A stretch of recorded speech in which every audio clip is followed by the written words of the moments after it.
Answer that cell phone, it must be important. All right. Good morning indeed. Would you please stand? I'd like to open this with a prayer and then we'll do the Pledge of Allegiance. Father God, I realize we are here today as a group who are on the road to destiny. You created us with the capacity to learn, to ingest, to digest, and appropriate the information. You have given us the resources to finish what we began to do, build roads. Thank you, Lord, for the opportunity and the vision that we are now realizing. Help us to come together and accomplish our goals. Use what you gave us to bless us. That is my prayer, and I pray today in your precious name. Amen. Amen. Delegate Jones, would you please lead us in the Pledge of Allegiance? Pledge allegiance to the flag of the United States of America and to the republic for which it stands, one nation, under God, indivisible, with liberty and justice for all. You may now be seated. Thank you so much.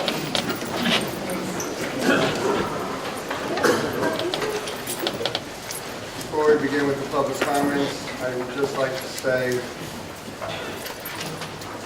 we must appreciate today that HRTAC and the TPO are separate. They are not the same. In 1990, there was a study by the Hampton Roads Chamber of Commerce. The number one issue, overwhelmingly, is transportation. And today, it's still the number one problem for citizens. I want to thank the General Assembly and those General Assembly members here today for the opportunity that they gave us and created it to begin to solve our own transportation problems. HRTAC has an opportunity to change it and to make it happen. HRTAC can now move on. Now it is up to us to take it. The governor came down to our meeting in the TPO and said one thing. He said this: the money is here, now build it. That was his charge, so we are very much understanding that. With all that being said, I want to thank each and every one of you for being here. I appreciate each and every one of you for sharing your time. And I want to just welcome also Mr. Charlie Kilpatrick. This young man is the DDOT Commissioner. We thank you, sir, for all you do for our Commonwealth, sir. We appreciate you very, very much. Thank you indeed. And again, I want to also if it's at all possible today, this is a retreat to deliberate, to discuss, to talk. But if we don't need to, we can certainly have a motion if you feel it's absolutely intended. But if you can get all that information and put it together, and maybe in September, make that motion then, it would be very, very helpful for all of us. With that being said, I want to welcome the citizens here today who wish to speak to us. Our first citizen speaking for 5 minutes would be Reed Greenman. Sir, would you please come forward? It's good to have you here, sir. Thank you. Thank you, Mayor. Thank you, Mayor. Can you hear me? No. Would somebody please help the man with the technology here? Try it again, sir. Test 1, 2. Test. Okay. Good morning, Mayor Krasnov, my commission. My name is Reed Greenman. I'm from Virginia Beach. I represent the Hampton Roads Tea Party. And I thought a lot about my 5 minutes to address you. There are many, many issues and many things I'd like to contribute to my commission. This Saturday, my wife and I drove to Williamsburg to meet with some members of the Bylaws Committee to talk about potential changes that we've been trying to get to the bylaws to make this committee more welcoming for citizens and to provide opportunities for us to speak on agenda items just as I do with my city council. The issues you're going to speak about are huge and mammoth and require input from your citizens. If you've been to Williamsburg and Dog Street, my wife and I had a nice lunch at the recommendation of the mayor of Williamsburg. We walked down Dog Street, and I was struck as I watched the Revolutionary War reenactment in the field, as the troops took the field and the French general talked about liberty and throwing off the bonds of tyranny, and how people need to stand up against the Stamp Act and taxation without representation, and how this great nation was formed by patriots.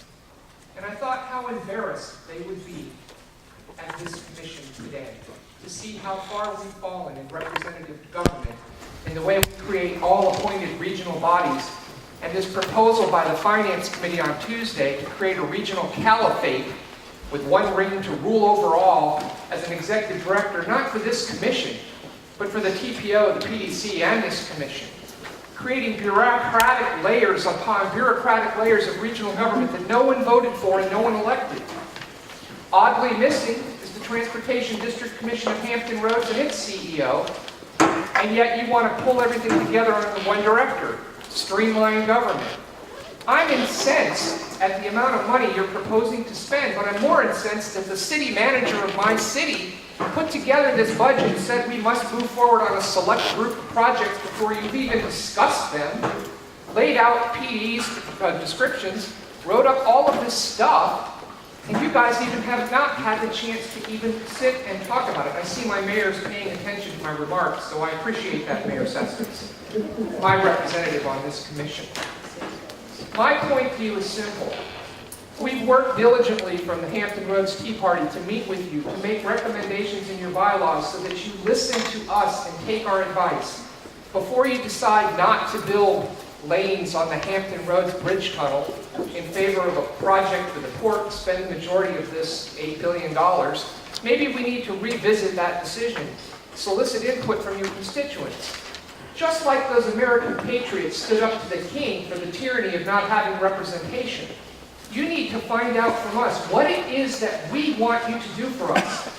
This commission is a separate set of taxes and fees to fix roads, and the priority for that should be fixing roads that reduce traffic congestion.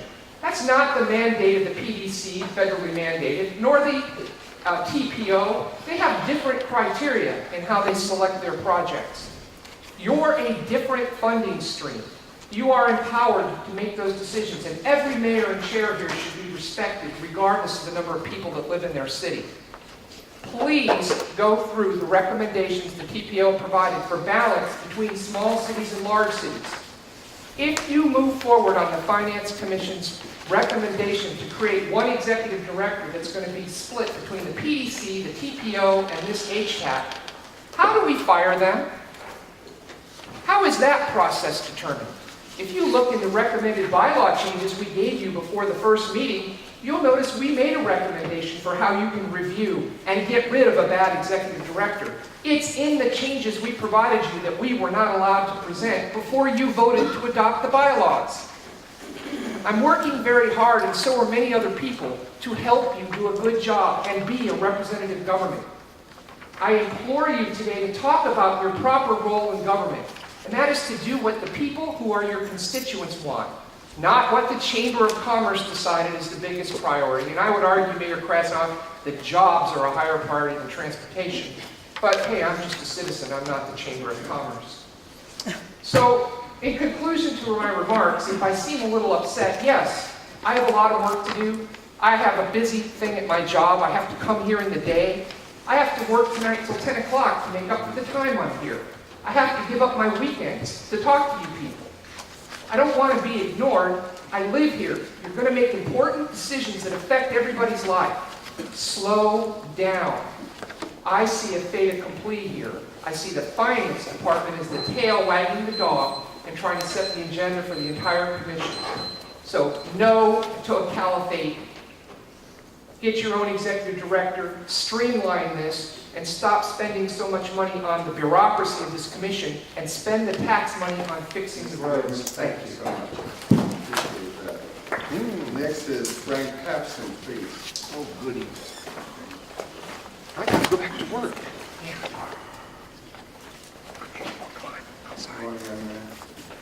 Good morning, people. I'm a little embarrassed to get up here and speak after that nice speech I just heard, but I'll try. I was reminded today of something very funny. I presented myself to a person that has helped me with different things, and she turned around and referred to herself as my servant. And I want to remind each and every one of you, the only servants in this room are you. You're all servants of the people. It's your responsibility to look after them. I have 2 points to make, which I just addressed on. One, ports. I've been reading in the paper a lot about how everybody's beating up on the ports. I wish to remind you that the ports that you're beating up on were originally set up to be a non-profit organization. They were set up to create jobs, which they have done, creating over 300,000 jobs that are directly related and unrelated, like where those people spend their paychecks. So ports, you can beat up on them all you want. And remember one other little detail about the ports. All this money that they're losing, so-called losing, which is paper loss, all that money they're losing in this community. And when you turn around and decide that you're going to sell this port to some private organization that's going to take millions upon millions of dollars out of the economy of these ports and send it to their investors all over the world, and you're going to be losing out on it, regardless of how many millions the ports, the new owners give to them. Which brings me to another subject, which I know I'm running out of time, but conflict of interest. I noticed in one of the things that you have a conflict of interest there.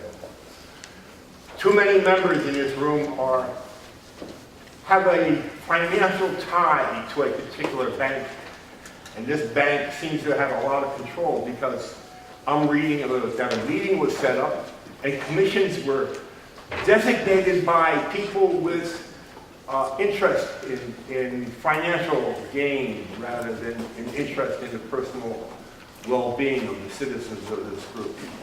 I want to remind each and every one of you that you're a servant to the people you represent. And you, by giving away your authority to committees, which you have no authority over, you're going to lose control over what people are served and what people are not served. So I wish to remind you that, number one, your ports are a very important factor in the lives of millions of people. They draw their paychecks directly from the operation and indirectly in the plumbers, the painters, the carpenters, the grocery store clerks, and everywhere else that those people spend their paychecks. So ports are very important, but also you got to remember that people are more important because people are what makes that port work. Craney Island will be built. 460 will be built. But why should the taxpayers in this area be forced to pay for all of that on their own? That's a state obligation that's been neglected for years. The authority that runs these ports nowadays are appointed, politically appointed people. And they may not have the best interest of the ports in mind, the people in mind, and that's the responsibility that all of you people have to bear in mind. These roads are important, but the people that use those roads are important. And one last little detail I want to point out.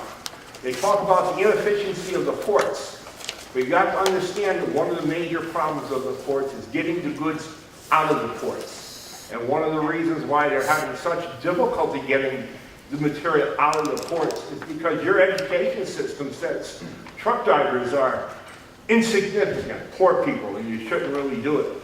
When in reality, they are needed. And there are 30,000 jobs waiting for drivers that are not here. And I thank you. Thank you, sir. Thank you for sharing with us. Donna Sy, please.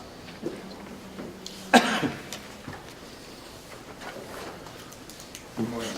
Good morning. My name is Donna Sy, and I'm from Portsmouth. Principles of Liberty 15. The highest level of prosperity occurs when there is a free market economy and a minimum of government regulations. As you know, Virginia is no longer a free market economy because of all the government regulations. Why is that? The federal government has so many military and federal facilities in Virginia that the legislators are advocating for federal investments in our region. Legislators Wagner, Lucas, and Chris Jones' two bills demonstrates this. Senate Bill 513 created the Hampton Roads Transportation Authority. The patron of this bill was Senator Wagner.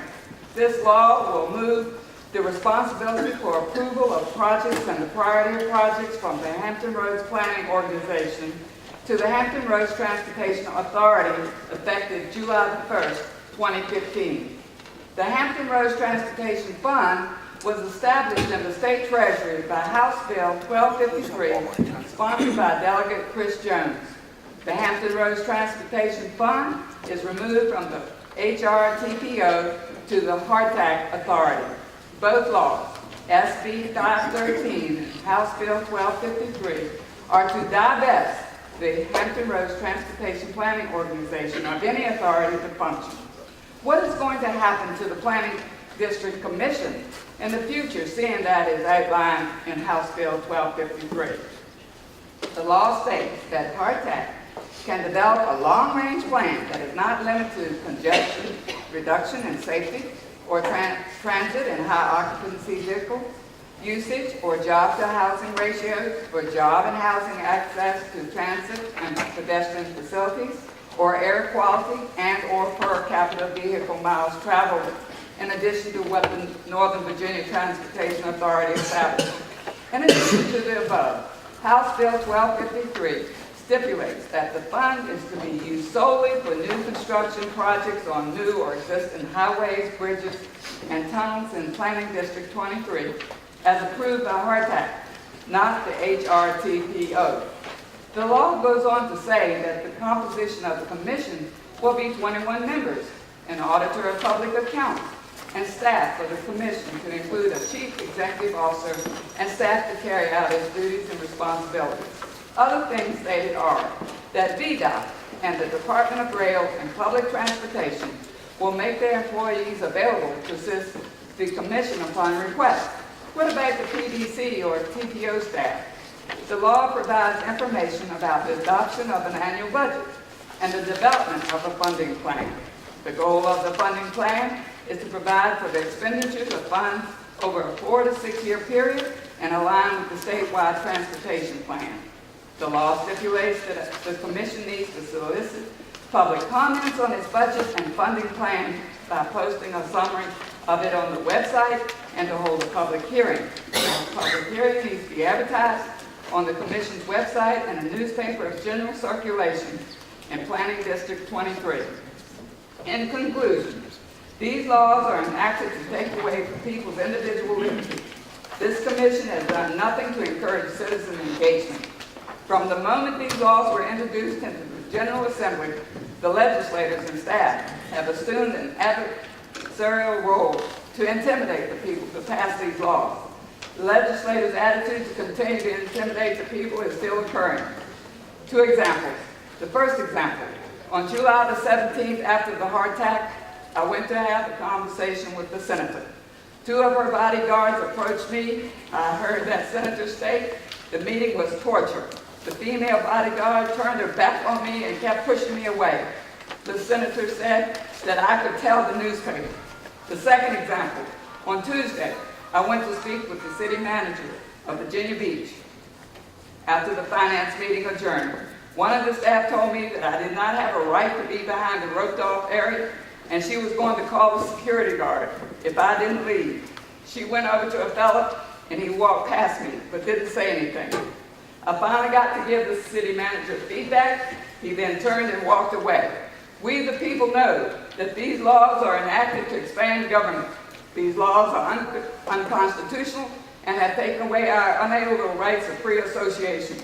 If the goal is to nullify HRTPO in July 2015, why don't we transfer all the staff to the HRTAC Commission now and save the taxpayers money too? P.S. I would like to be on the Finance Committee too. Thank you. Thanks for listening. Appreciate that. Thank you. Mr. Mark Delegate Petrosky, please. Good morning, sir. Good morning, Mr. Chair, honorable members of the Commission, and fellow citizens. I'd like to say a couple of thank yous before I start into my litany of grievances. Number one, thank you to whoever wrote the responses to citizen comments from the last meeting that are included in the agenda. It is very important, if you are going to be accountable, in fact, that you respond to the queries of the public. And so that was a meritorious action on behalf of your staff. Number two, thank you for expanding the public comment time to 5 minutes. In civilized places like my hometown of Portsmouth, that is the rule.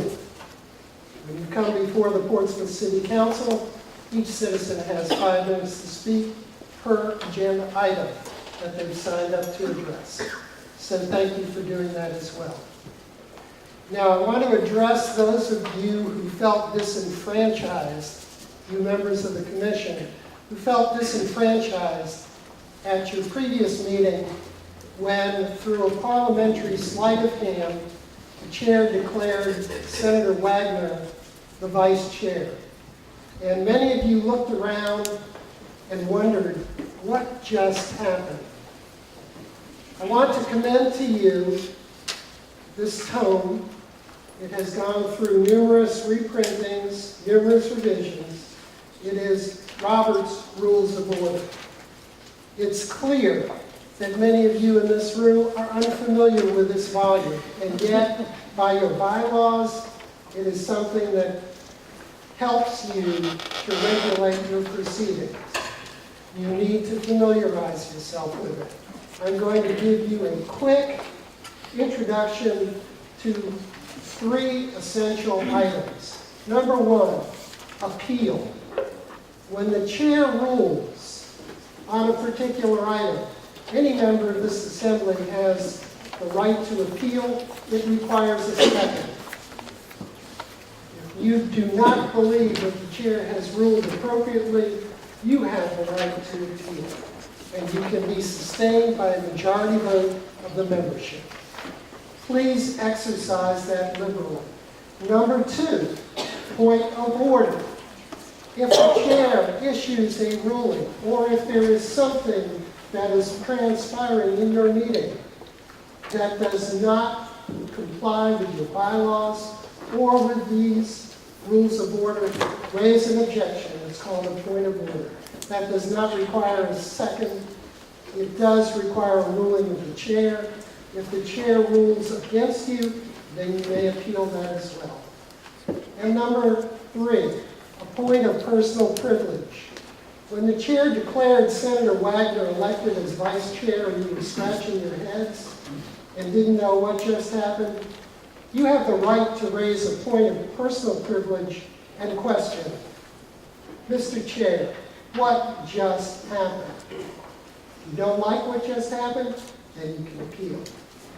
So protect yourselves, know what the rules are, and be prepared to enforce them. Robert's Rules of Order are intended to provide for just, equitable, and democratic governance of meetings. Do not allow an autocracy to take control of this meeting away from you. You speak for nearly 2 million people collectively. Those people are disenfranchised when you are disenfranchised. Lastly, I recommend that you replace your counsel. This gentleman gave the chair some advice last time that helped you to be disenfranchised. You need a counsel that is accountable to you as a commission. You need somebody who will sustain democratic practice in this body. Clearly, the counsel you have has another agenda. He's serving the agenda of a minority. This needs to be an inclusive body. You need to be working together in a collegial way, the way most of you do on the HRTPL. I have not seen the kind of machinations that I saw on the 17th in the HRTPL. Thank you very much. Thank you so much for sharing with us. Next speaker, please, is Diana Howard.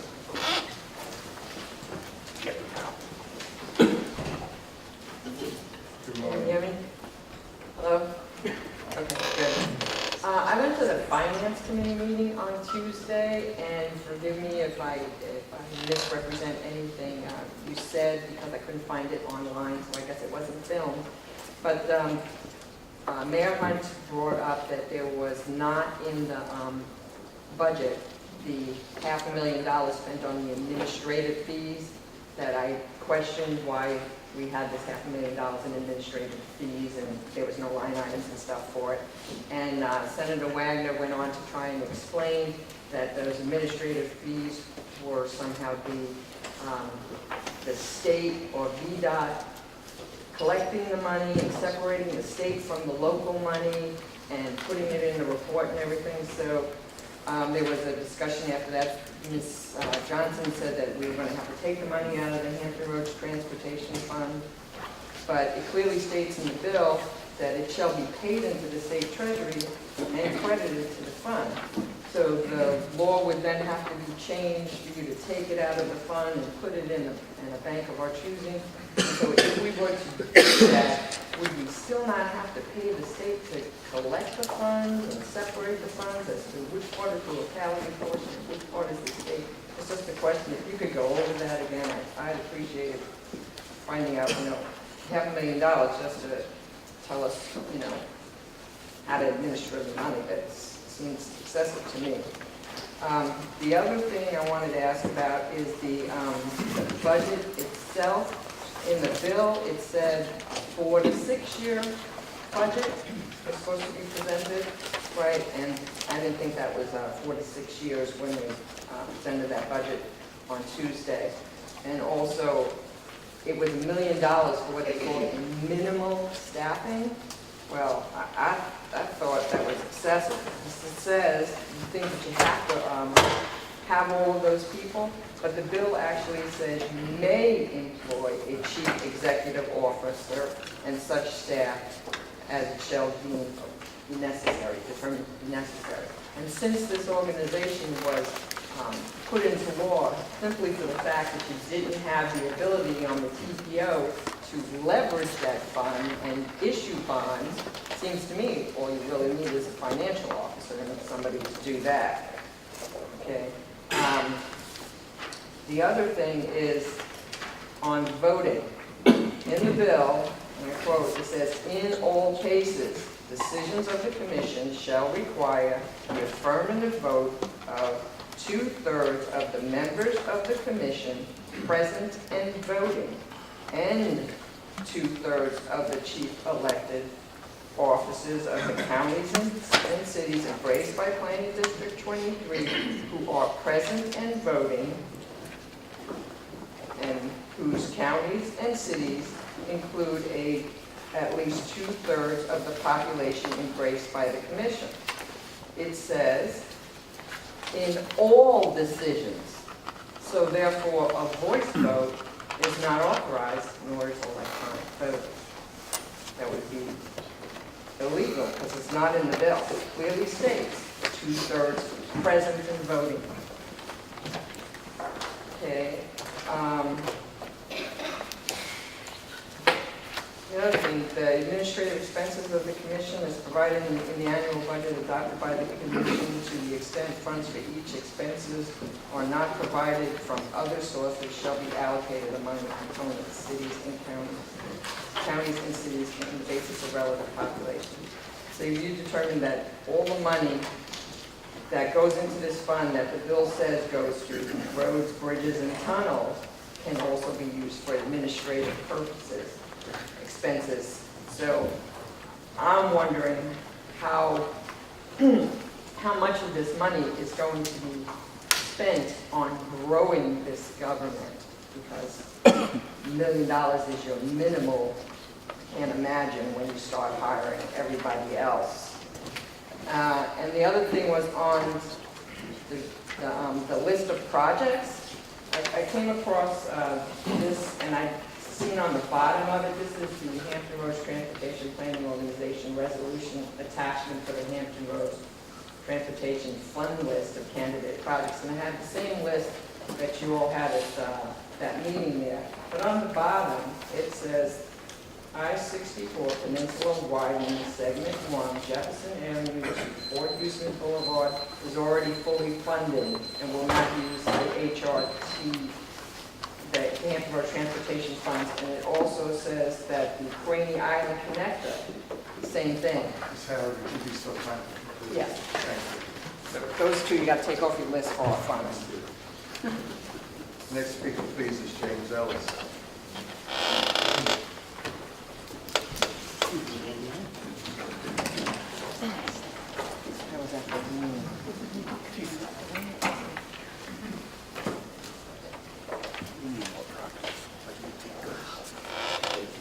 Evening, sir. Thank you, Mr. Chairman. My name is not Jose Jimenez. My name is Ellis W. James. I am a proud resident, lifelong resident of Norfolk, Virginia. I hope that, based upon what I've heard so far this morning, that you members of this Accountability Commission will listen carefully and not dismiss some of the unusual points that are being made as being just another rant that you don't need to pay attention to. There are some very, in my opinion, after years of attending these meetings, types of meetings, and watching what's going on and listening, I find that there are some real concerns from the people in the jurisdictions that this Accountability Commission covers. And I hope that you will not lose sight of that.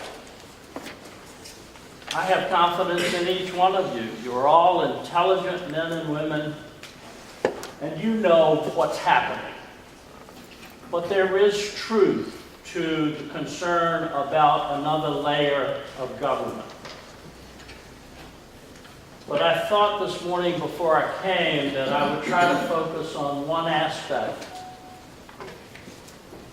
The Transportation Accountability Commission, among many other things, according to your very good handouts,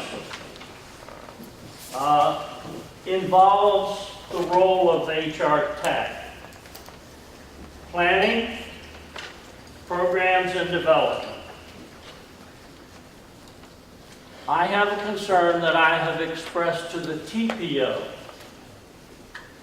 and I want you all to consider it also. There is a big push underway now to do fracking east of I-95. Why would I bring that up? It's simple.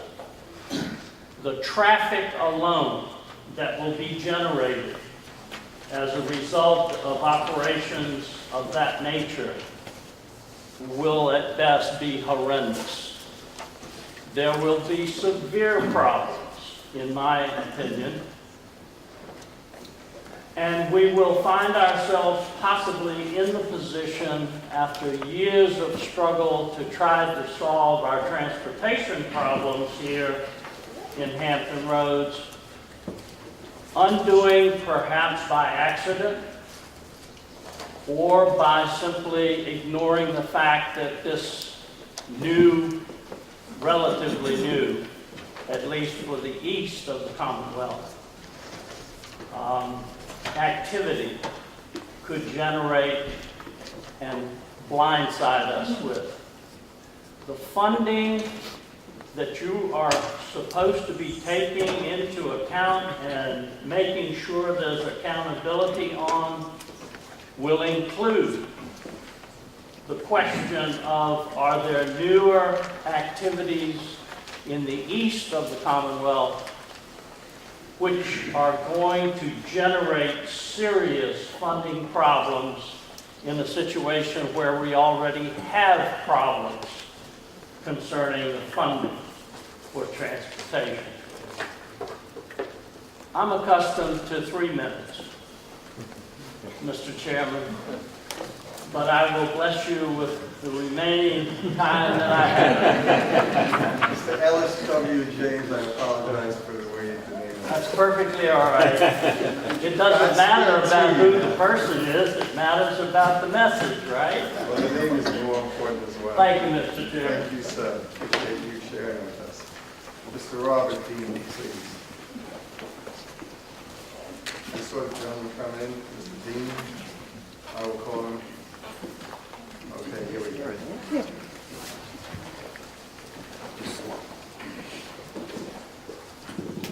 Good morning. Good morning. My name is Robert Dean, a resident and former member of the Virginia Beach City Council. I'm here today representing the Tidewater Libertarian Party. Because I didn't see the public's comments at the August 19, 2014 meeting on the Finance Committee meeting, I'm submitting mine today as a matter of public record for distribution to HRTAC members who were not in attendance at Tuesday's meeting.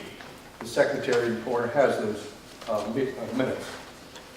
Also noticeably absent from the agenda is the issue of the HRTAC bylaws.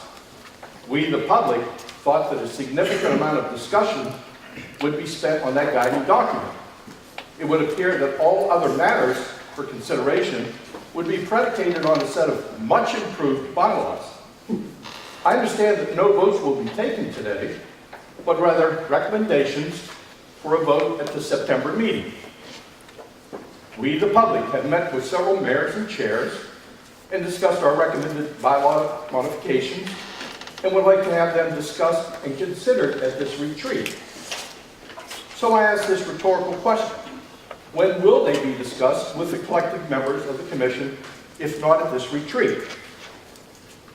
Also absent in the list of projects shown at last month's HRTAC meeting was any mention of a high-rise bridge crossing Hampton roads to the peninsula. The Golden Gate Bridge, as an example, only took 4 years to complete and came in on time and on budget for a total cost in 1933 of over $35 million. It is a 6-lane bridge with accommodations for pedestrians and bicycles. It also has reversible lanes that change to the traffic demands. And then there's the Arthur Ravenel Bridge in Charleston with its 8 lanes at a height of 575 feet and a total length of 13,200 feet. In order to fully consider future transportation congestion relief, traffic congestion relief rather, there's but one viable project, and that would be the construction of a bridge spanning the Hampton Roads waterway. Thank you very much. Thank you, sir. Appreciate you sharing with us. Ms. Waverly Woods, where's the young lady? Good morning.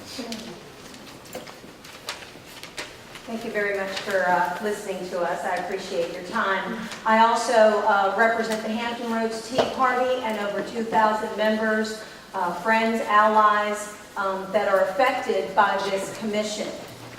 Again, I'd like to thank all the mayors that took their time to speak with each individual citizen on issues of concerns in regards to this accountability commission. First item that I would like to bring to your attention is the items that you've brought for us today. And looking at this, with all of the different options, this is just the fees and the staff and the banking fees and the website fees. Look how much money is being spent and the variables that they're proposing. It could be anywhere from this amount of money to that amount of money. Nothing more specific and defined. And it is very flagrant and just rampant. It's just nothing defined. I mean, I appreciate that it's been itemized because if we've seen in the first meeting, the handout did not. It showed $44 million, and I believe we had that conversation with Delegate Joanna. And then on the last page, it showed 0. We have no idea where $44 million went. This is giving us some idea, but I think it is quite impossible to look at this type of money being spent and it not being more defined, and I think it should be more curtailed. We haven't even got to the project yet. This is obnoxious. Second thing I'd like to bring to your attention is the city manager of Virginia Beach proposing this, this budget. Now, we have appointed people, and I don't think it's funny, gentlemen, thank you for your attention. I think that it's more than ironic that the city manager of Virginia Beach is proposing this budget, and that the people on the finance committee are having him do it, and he's not part of the finance committee. What exactly are we paying the finance committee for if the city manager of Virginia Beach is doing it? I think that's inappropriate. Thirdly, in appointing the Finance Committee, it does say that the chair can appoint the Finance Committee, and you have done that. In regards to the bylaws, I look at Article 5, Section D. It doesn't say that the chair or anybody else appoints these other commissions or committees, that this body should be selecting and voting on them, and their recommendations taken under consideration. That right there is a violation of your own bylaws. Fourthly, I would like to point out any insults, especially laughter, snide, facial expressions from citizens here, or any other citizen or organization insulting another organization or citizen on speaking on what they believe is right. It is our judiciary responsibility as much as it is yours to be held accountable. And it is apparent that there are members that do not want to be held accountable. That is appalling. And in insulting a taxpayer or a citizen that this affects should absolutely be curtailed. I appreciate your time. I would like to acknowledge the gentleman with the all-classy, where's that gentleman with the suit and tie that was just speaking earlier with the, referring to the all-appointing body, that you control everything, and that no one else gets a say. And I thank you for letting us have this opportunity, but I do appreciate that you would let us speak on line item agendas. Thank you for your time. Thank you. Appreciate you sharing with us. Charles D. Parr, council member. Charles D. Parr. Nice to see you from Suffolk. Welcome to the great city of Chesapeake. Charles Parr, I'm Suffolk, Virginia, Suffolk City Council. Two things, actually more than two. I want to thank the state legislators for getting this bill through, because obviously we couldn't work together as a region down here to get something done to alleviate the traffic issues, and I appreciate y'all stepping up and doing that. I'm hoping that both sides of these tables come together and do the best for this region. And I hope that we abide by looking at what's going to be best economic and traffic congestion relief, and that we do the right things. I know there's those out here that want us to get into the weeds and all that, and I know you guys will get it all straight and ladies. So, but I just want to say thank you, and I'm looking forward to getting some traffic congestion relief and creating a truly regional economic development engine that will be the #1 in the nation. Thank you. Thank you, sir. Thank you for sharing with us. Next on the agenda are the minutes of July 17, 2014 HRTAC meeting. Motion is now in order, please. May I have a motion, please? Mr. Frame, thank you. Is there a second, please? Second. Thank you, sir. Mr. Wagner. Mr. Chester, I apologize. Those in favor say aye. Aye. Those opposed say nay. Motion carries. Thank you so much. What I've been asked to do is to move items 4 to become the HRTAC, which should be introduced by Mr. Harmon Lima, and then all of a sudden have following up the Hampton Roads Transportation Fund HRTAC project selection process, which will be introduced by Camila Ravenbach. If nobody objects, we'll hear from Mr. Gleamer. Is that all right with everybody?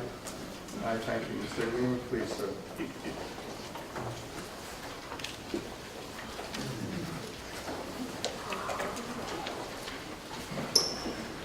Thank you, Chairman. At our last meeting, we walked through a slide similar to this one, reflecting the planning, programming, development continuum, and HRTAC's role as developer. We observed that HRTAC would have to coordinate and align its activities with those of the TPO, meaning that HRTAC would likely have to pursue projects that the TPO includes in its long-range transportation plan and in its transportation improvement program.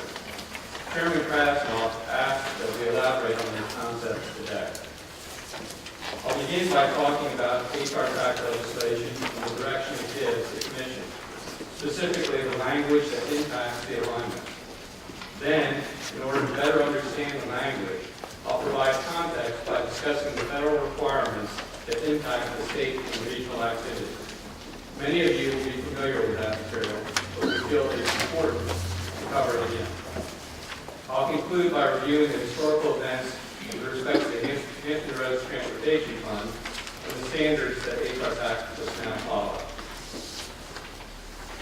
This first slide shows the progression from House Bill 2313 in 2013 to House Bill 1253 in 2014. As we know, the 2013 bill made a comprehensive overhaul of Virginia transportation funding and included a regional component for Hampton Roads. It gave HRTPO the power to direct the use of the fund, and it did not address issuing bonds secured by the fund.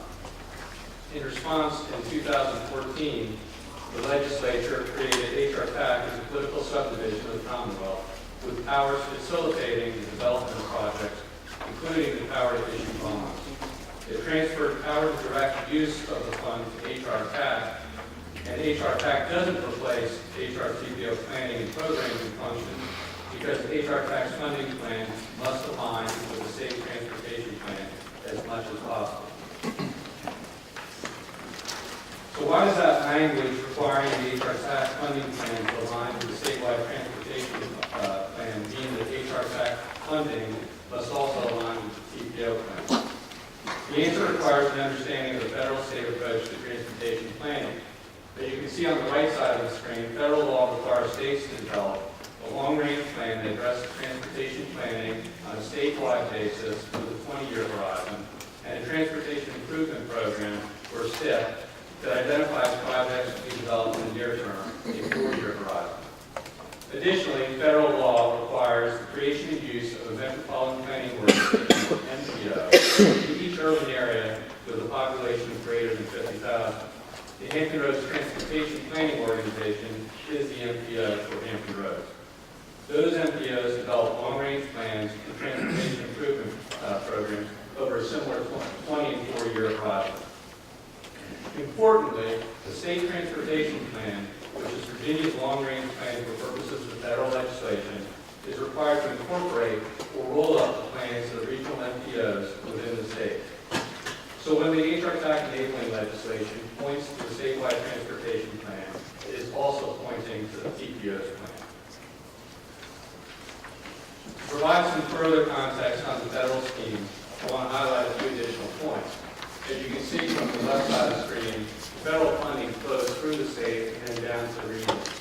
As part of the legislation that created the Hampton Roads Transportation Fund, there's specific language that says that the amount that's collected and placed in that fund will not reduce the amount that's otherwise available for the region from the traditional federal-state sources. The federal-state scheme is integrated. Historically, the majority of funding for projects has been provided by the federal government and flows through the state. The MPO or TPO must perform its planning and programming in a comprehensive manner, looking at the area's entire transportation network. Specifically, the MPO must include all regionally significant projects in the TIP. This applies if federal funding will be used or if Federal Highway Administration action is required. The Federal Highway Administration action may be required on, among other things, access and design matters, but in addition, the Federal Highway Administration is responsible for administering the NEPA process, the Surface Transportation Project. And as you know, NEPA is the National Environmental Policy Act, which is the umbrella for some 40-plus environmental rules and regulations. I have 3 more slides that I'll briefly cover. So the first one shows the chronology of events that has occurred from the beginning of 2013 to today. As you can see, the Hampton Roads Transportation Fund has already had an operational history. Funding began in July of 2013. At that time, the TPO directed its use. In October 2013, the TPO received a presentation from staff regarding candidates projects for funding. In the next presentation this morning, Ms. Robinbach will provide some more information on the analysis that was done and the 9 projects that were identified.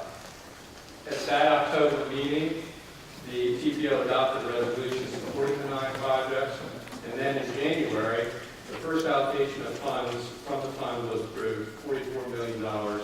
the I-64 widening on the peninsula. The next slide.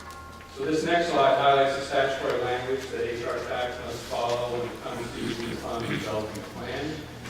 The Hampton Roads Transportation Fund must be used for new construction projects on new or existing highways, bridges, and tunnels, not transit.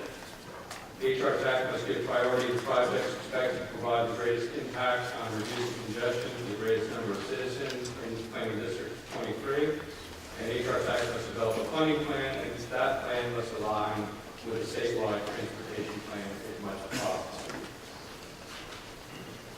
So to conclude, House Bill 23 created the fund and gave the TPO power to direct its use. That did not address issuing bonds. In 2014, HRTAC was created the power to issue bonds. Under that enabling legislation, HRTAC must adopt a funding plan that aligns with the state transportation plan as much as possible. And the statewide transportation plan incorporates the Hampton Roads TPO's plan. Finally, the project considerations include, put my glasses on to get that far over. At the TPO level, all regionally significant projects must be included in the Transportation Improvement Program, and that includes all projects that involve federal funding and/or approval. I think all 9 candidate projects clearly run into that. And then finally, HRTAC must use the fund on projects that reduce congestion for the greatest number of citizens in the Planning District 23. That concludes my comments, and hopefully helps put me in line with perspective. Thank you, Mr. Dean. I'll open up to the body for questions or discussion. A question was posed to me. There are some localities here today that are not on the TPO, but yet happen to be here at HRTAC. Would you be able to respond to that, please?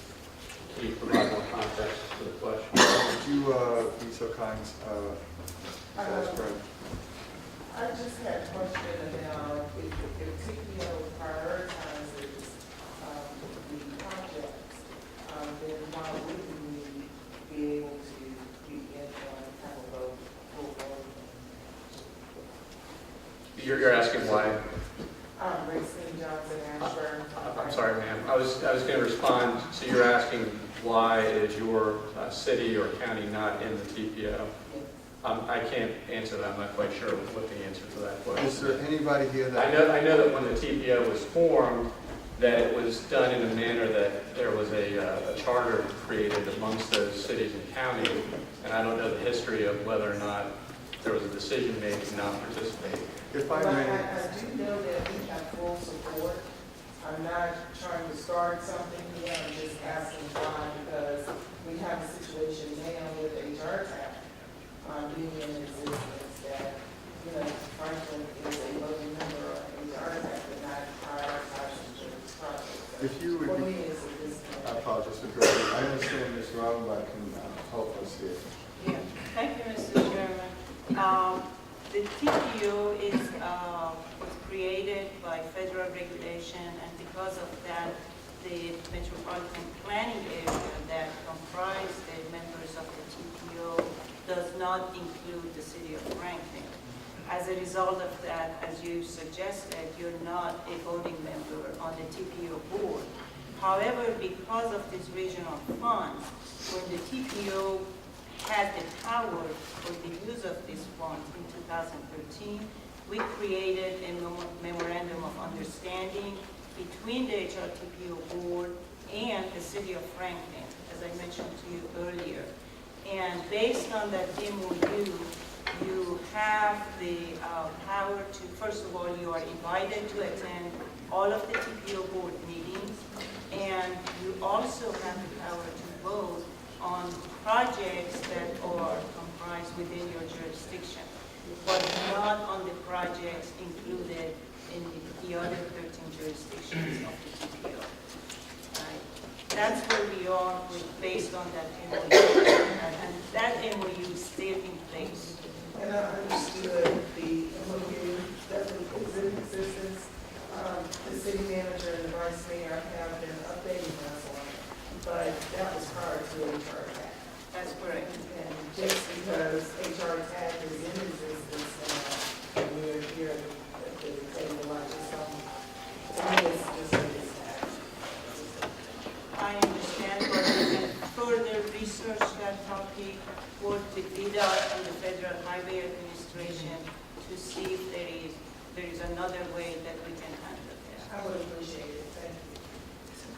Does anybody have a response for the mayor? Anyone else? All right, we're here obviously for questions, discussion. The floor is certainly open, please, at this time. Yes, Mr. Joyner. Just a couple of questions, if I may. First of all, on your slide 7, you showed 44 million. Where did that money come from? That was in the Hampton Roads Transportation Fund. Where did they get the authority to? The TPO initially under the 2013 legislation was given the power to direct the allocation of that fund. So the slide was really just trying to show this has been a living concept. The next question, if I may, Mr. Chairman. And I'm not, it's been a while since I looked at the Supreme Court case, but I thought that said that if you put the state money into anything, that they had to be elected people, representatives. Is that correct or incorrect?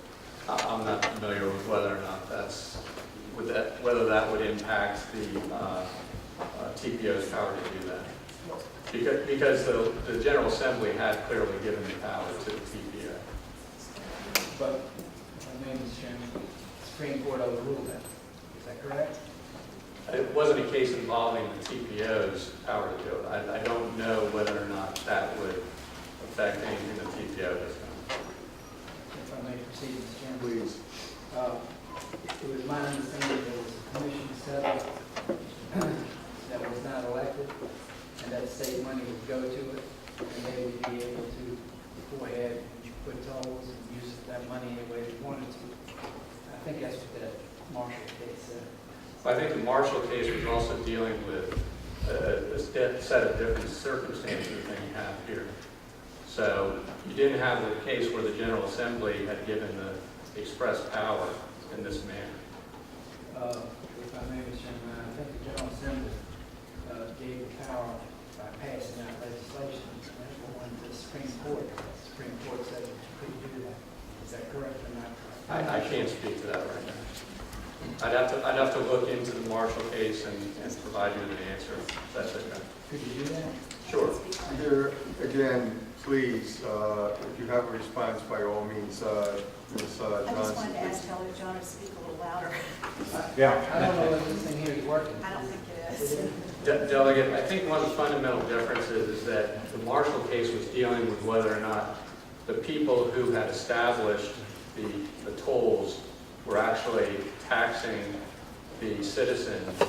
And there's a fundamental difference because the General Assembly is the one who created the change in the law that would collect the taxes, and then they were given the power to administer or to determine priorities with respect to that funding to this body. So I think that's, yes, I think that's the nub of the difference here, but I would have to go back and look at it in depth, but that's my recollection of. Could you look at that in depth? Sure. Or if you want to send me a brief on it? I would have to take direction from the commission, but I have no objection. I have no objection with providing any information that the commission wants. So, I think everyone on the commission should know exactly what that law says. And again, anything that goes out to one of us should go to all of us. Yes. So again, thank you for the clarity on that. Is there anyone else, please? Mr. Green is here. Do you have a question, Mr. Green? No. I saw you were wrong. Anybody else? Mr. Greenman, thank you. Thank you for your time. The next item. Excuse me, Mr. Sessom. Oh, thank you. Next item is the Hampton Roads Transportation Fund Project Selection. Committee, Robert Mark, please. Thank you, Mr. Chairman. Good morning.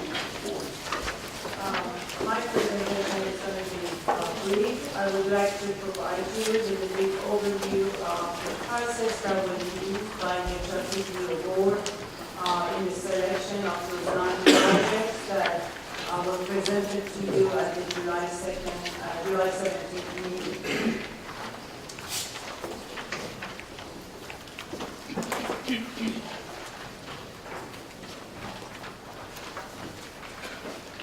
I'm not going over this slide here since Mr. Newman covered the legislation and some background information for you. So let me just go ahead.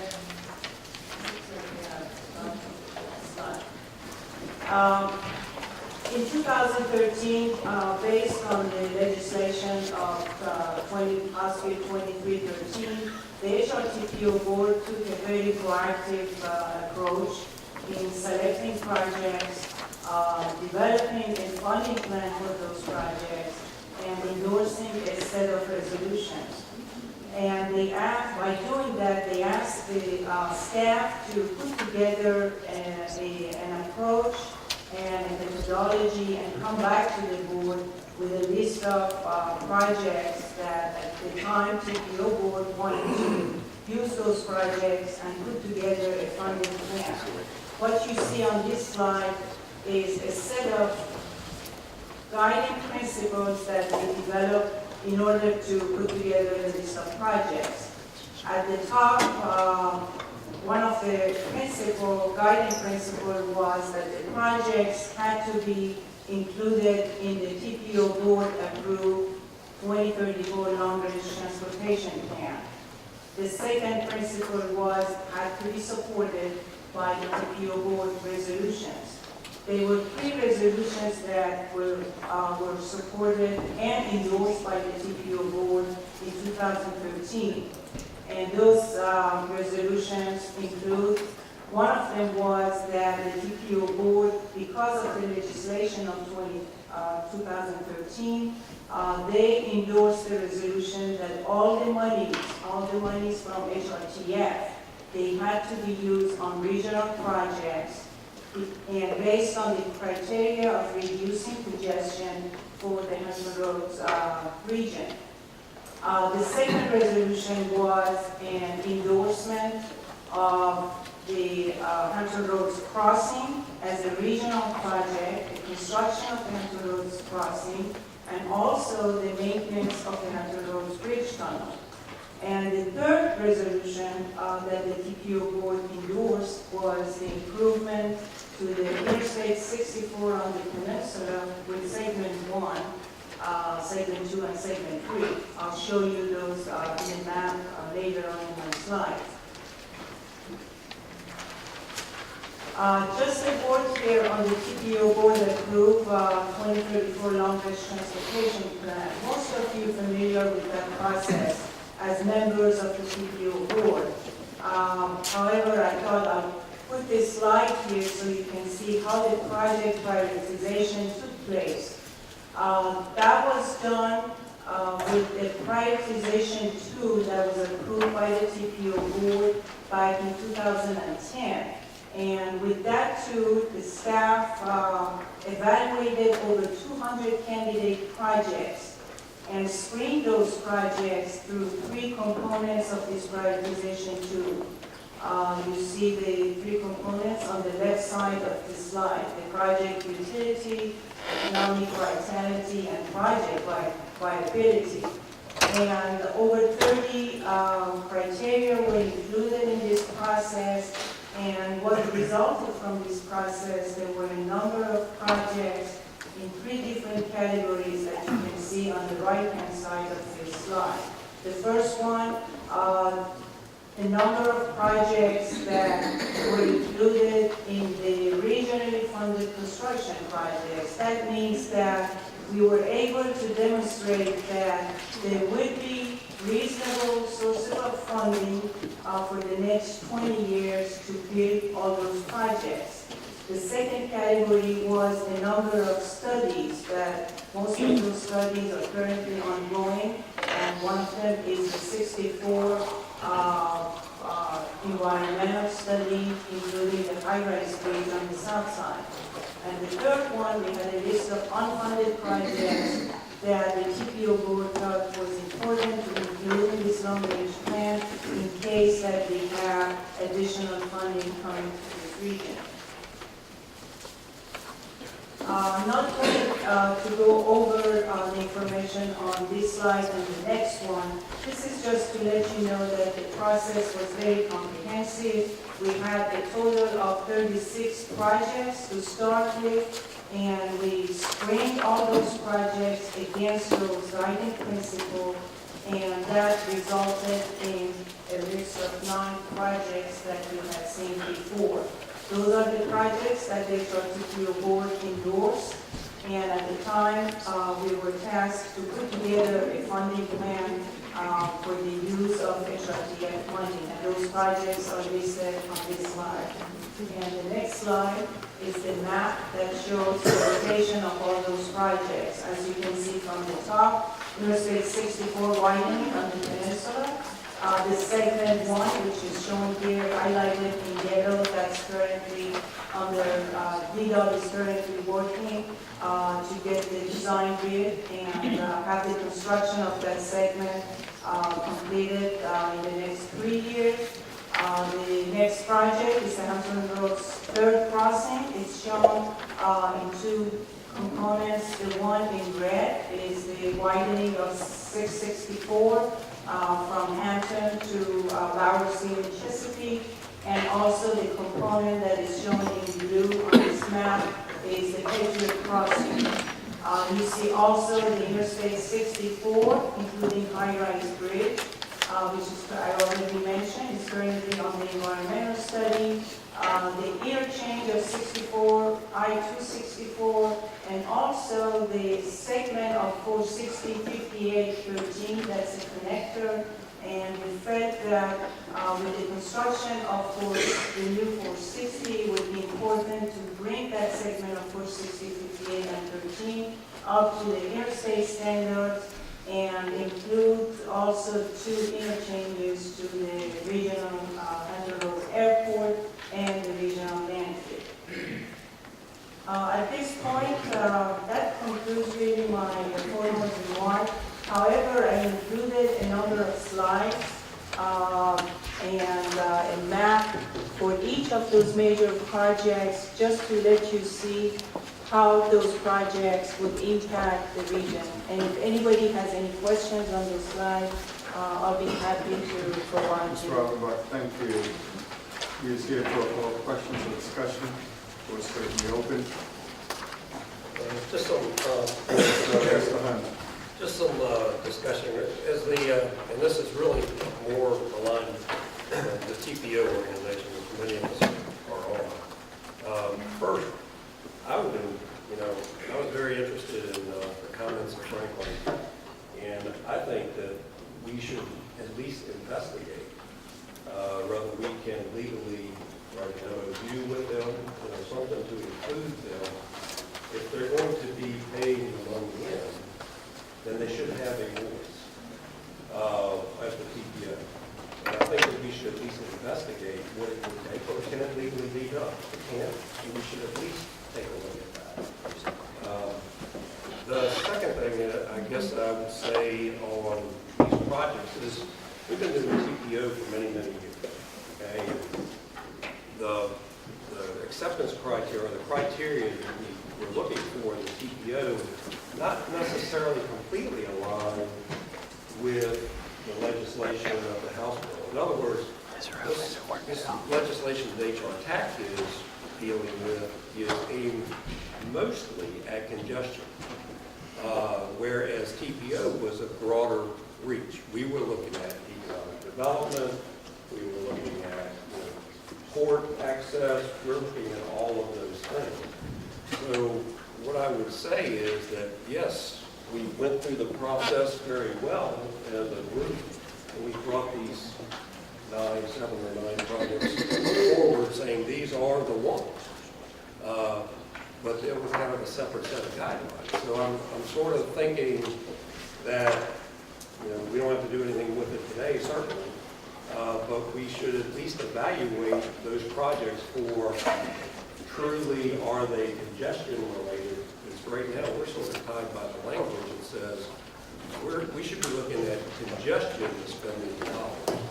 And some of those projects are aimed at more of an economic development. A good thing for the for the area, no argument there. But we definitely need to be looking at, are they congestion related so that we can legally spend these dollars towards it. And then, I think this body has been given some latitude to negotiate and strike deals with other organizations, be it private, which I'm not a great fan of, but public.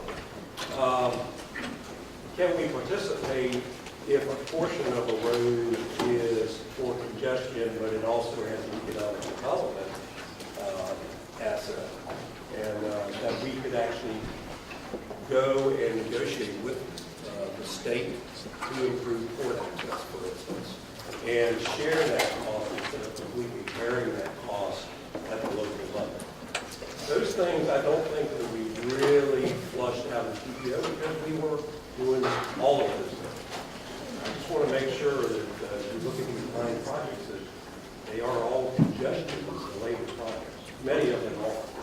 And I think some of them we ought to go back and say, on this one, we feel like this is 50% congestion related, and it's also 50% port related, and therefore we can get together with the state of transportation and say, we're going to share the cost of it. So, anyway, that's just my comment on what we've done with TPO.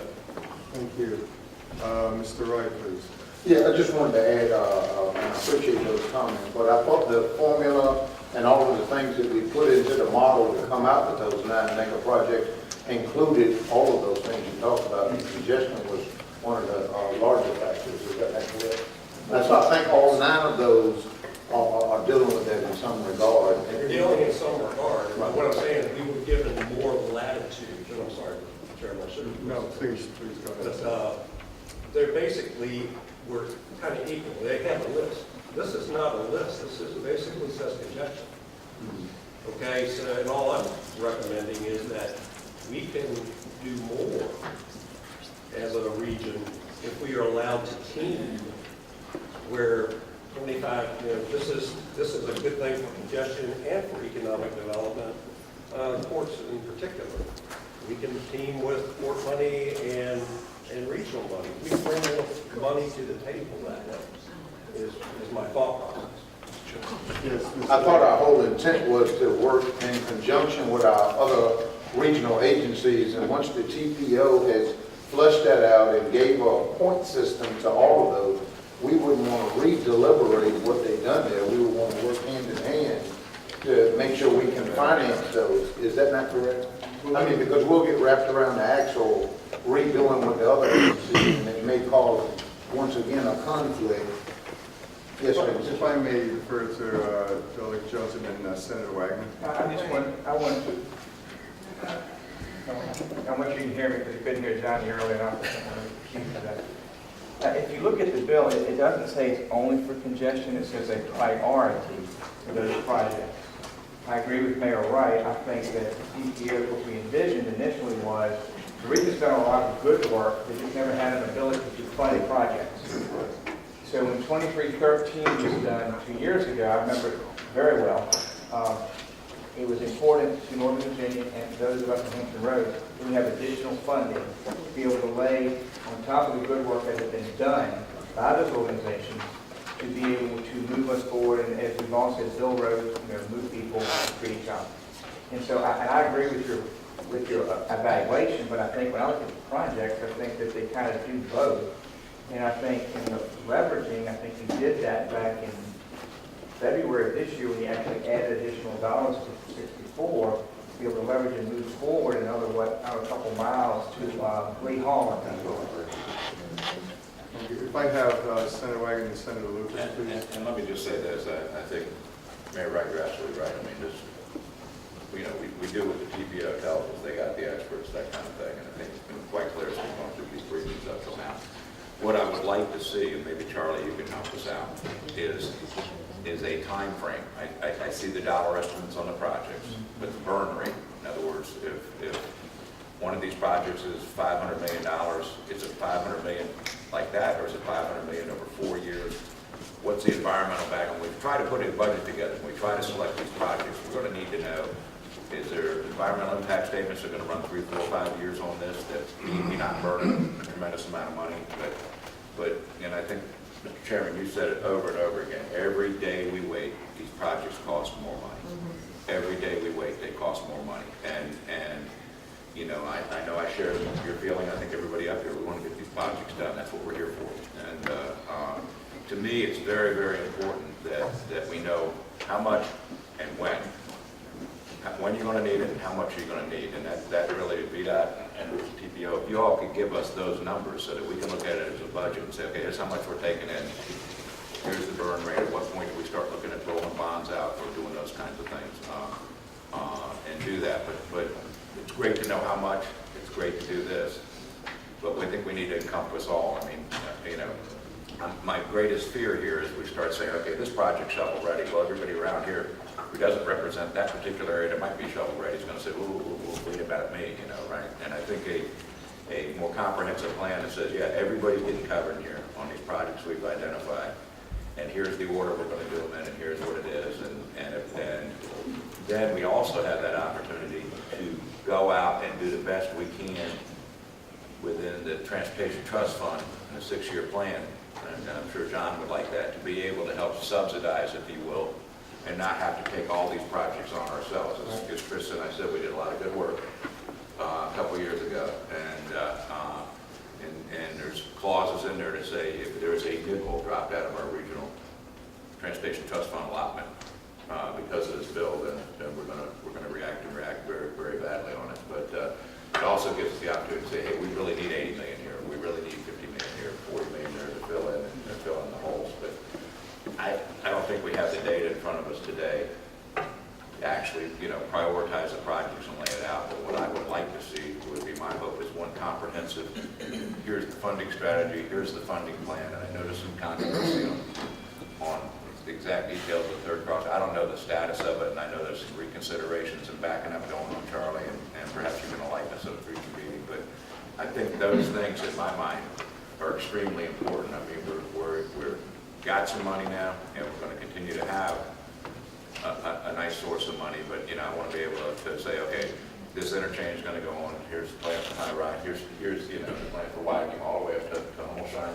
and move on, because I know you're very concerned about it, and move it along, and so that everybody can lay out and say, you know what, this is a package that makes sense. This is a package we can agree on, and this is a package we can move forward with it. But just having witnessed the first meeting we came to, that would be my greatest concern. I hate to see us stumble.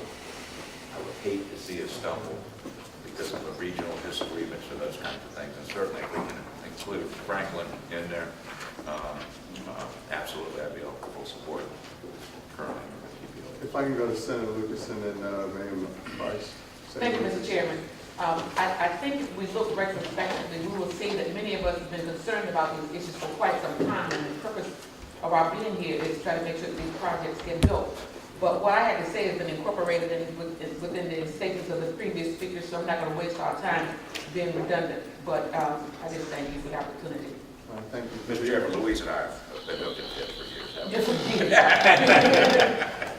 Mr. Chairman, before I go to Mr. Hunt, Mr. Price, please. Yeah, I just would want to caution us about anything that would, I want to remind us of the process that we've already gone through selecting these projects and how long it took us. And I think the prioritization and the camaraderie has been, it's huge. And I'm leery of anything that would upset that process where we would have to go through that process again. I think it would delay it. I just want to remind us of the process and how wonderful the process was, and that we all came out totally in agreement with that priority list. Thank you, Dr. Grant and Mayor Hunt.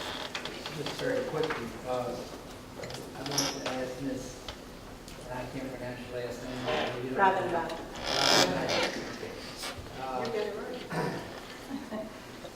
on page 3, you talk about, on page, are you hearing me? Yes. On page 3, you talk about HRTAC candidate projects should be one or more of the following. And I'm just looking at some of the projects, and just starting on page 5, I looked at Wichita Road, that's 32 million. Glen Haven Parkway is 20 million, Route 17 is 33 million. Holland Road, I can go on through the list that you've got. Those projects are all below 100 million, number one. Number two, they don't meet the TPO, which I'm not a member of. It's not, I don't know whether it's supported or not by the HRTAC. But the last one says meet a regional project cost threshold of 100 million. None of those need 100 million, so you can't get them in under that. So if you have a bridge somewhere that is 10 million, you're not going to be able to build it. That's correct, Delegate.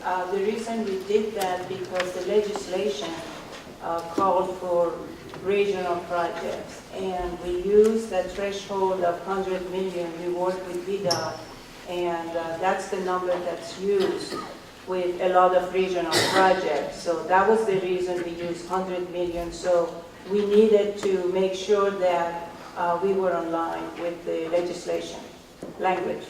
Mr. Chairman, Yes, sir, please. But this language here, you want to impose that on the article here. Is that correct? I'm just here to provide you. That was your recommendation. That was what the TPO board approved at the time. That's not what we've approved. No, that's correct. So This board has not taken any action on these projects. another question. Please continue, sir.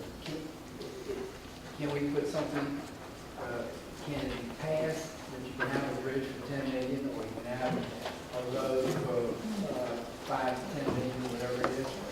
Because some localities might have congestion in a small area, and all they need is about 15 million, 20 million, 30 million, 40 million.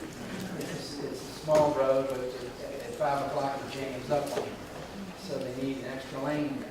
So if we go with this, that means you're not going to be able to fund those projects. Is that correct? Delegate Jones, Let me, if I can, Mr. one Chairman, second, if I may have the Delegate Jones to please respond. I see his hand. Yeah, we, Johnny, we never intended the regional funding in 2313 to be for those type of projects. We had the overarching bill that's statewide about $850 million a year. That would grow over time. And then we layered on top of that Northern Virginia and Hampton roads. And in our negotiations, those in the conference committee, Senator Wagner and Lucas, I think, was involved tangentially. It was discussed that the large regional projects were the important things to be addressed with the additional monies that will be collected, because otherwise what would happen, we would reduce our capacity to be able, as a region, to be able to move people in and out if we started saying Suffolk wants to take and spend $50 million on 58, or or Chesapeake might want to do this. And while we know they're important projects, that was never the intent of the regional part of 2313. What our hope was, with the additional dollars in 2313 statewide, through your normal planning processes, you'd be able to address those issues, Johnny, at the end of the day. Before I go back to Delegate Graham, Senator Wagner wants to respond to. And I just want to add on to what Delegate Jones has said here. I mean, for years, when you've come to us, the TPO has, prior to me being on the TPO, said we have 7 major, 8, 9 major regional projects. It's up to you guys to figure out how to get it funded. Okay? And we all listened. We took it very seriously, and we were able to get it done. So the funding's here, and now this is the organization that's going to allocate those funds to make the TPO dream come through, if you will. And that's what we're here for. And any diversion of 4 or 5 million, 6 million, you start looking at the ability to bond out. In my mind, any bond council is going to say, no. These are the major regional projects. This is what TPO's agreed on. This is the funding source to get it done. And let's get it done. Thank you. Delegate Turano, because I have Delegate Turano, Mayor Hunt, as well as Mayor Johnson. Yes. Very, very quickly, I live in Portsmouth, and as most of y'all know, we have a tunnel over there, and we will be paying for 58 years a toll, plus 3.5% increase every year for 58 years. $750 for a truck load one way, it's $1.80 to contract for part of it. And we're taking money out of the highway fund now to reduce the amount that's being paid to this private corporation. So our taxpayers are getting hit for all of this money for their crossings. Right? Let's go to the smaller areas where we're talking about Franklin or wherever, Southampton County, wherever it might be. If there's a road there that they need a bypass or something, it's not fair for them to be paying taxes for a road that's going to be put up here in Portsmouth. That's not fair. They're not benefiting one bit out of that. They are benefiting in the long run. If you help them pull out and get transportation out, that's fine. But all I'm saying to you, we ought to be fair, and I'm not here for the small communities. We've already, well, I am. We're getting hit real bad in Portsmouth. Okay? There's no way that none of our money that's going into all this is going to help on that downtown tunnel that's being paid for something else. Okay? So all I'm saying to you is, I don't mind voting to try to get all the transportation that we need for Hampton Road because it's necessary. I understand that, and I'm not sitting here saying it's not necessary. But all I'm saying is the person that pays for it is the taxpayer. You know, it's real easy for us to sit up here and say, oh, well, that's all right. It's going to cost you another $50,000 a year or $20,000 a year, but you're not getting a road in your small community. And that part's not fair, not when they're paying the tax for it. And so all I'm saying is, we ought to look at this $100 million and try to reduce that and just strike that out, or work something. If we're going to, I'm not in favor of going with this project, whatever it is, because they're not elected by the people in the state. It's partially elected. So I just don't think that someone who has no voice in it, anyway, that's a different argument. But I'm just saying to you that I just think we got to be fair with everybody. If everybody's paying taxes to these things, they ought to be benefited somehow, and not just. And I know where Senator Jones, You're going to take his seat. Delegate Jones, Senator Wexler comes from, and I don't have any problem with that. I don't have any problem with Red Cross. I don't have any problem with a lot of stuff. But the problem is, it's the taxpayer who is paying for all this. And it ought to be fair for the taxpayer in Franklin, Southampton County, and Isle of Wight, all through that area. They ought to be treated fairly too. And this, in my opinion solely, strikes any road they might want out when we can afford here in this commission to give those areas a road that they might need or a term bypass or whatever it might. I don't know what it means in some of these small areas.